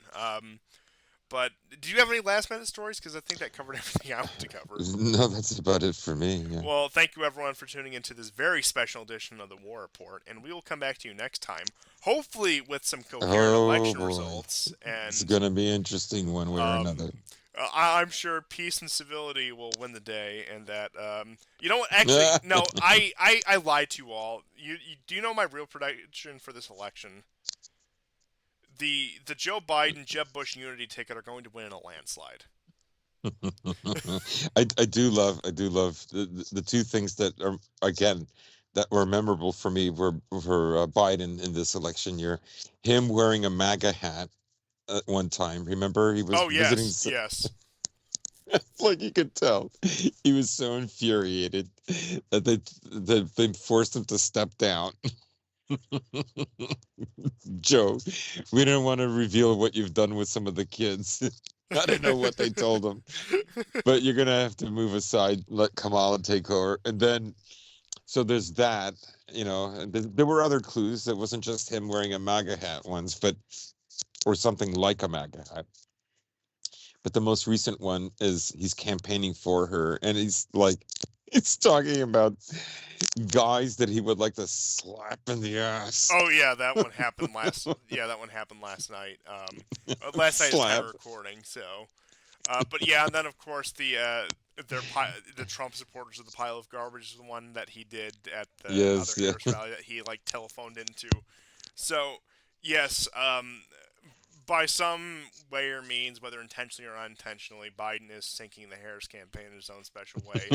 And I think I, America did a great disservice in betraying this man. Okay, this man should be president until the day he dies. Okay, he's that good, and may that be another decade at least, because I think that Joe Biden is the leader that America needs. Okay, we and the saddest part of this all is we're no longer going to be able to say Brandon's America about these kind of things. Like we can't blame things on Brandon's America anymore, which that's gonna that's gonna wreck my vocabulary. I do the Brandon's America thing all the time, just even in my personal life. I say it to people I know, but um, regardless, yeah, Biden is a non-entity. It'll be curious to see what he does with his lame duck months. It will be curious to see what he does after the election, whether he actually does approve, say, long-range missile strikes or whatever policy does take place in Israel, uh, because we could see him.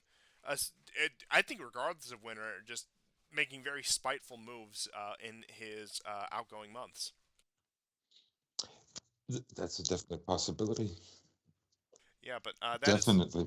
that is all I had, and I'm sure we will have more of a coherent vision of what next year will look like and who will be in office. Hopefully this is not a litigated process, much like it was last time, and we'll be able to base our analysis and news coverage on that moving forward. And thank you everyone for tuning into this special edition of the War Report.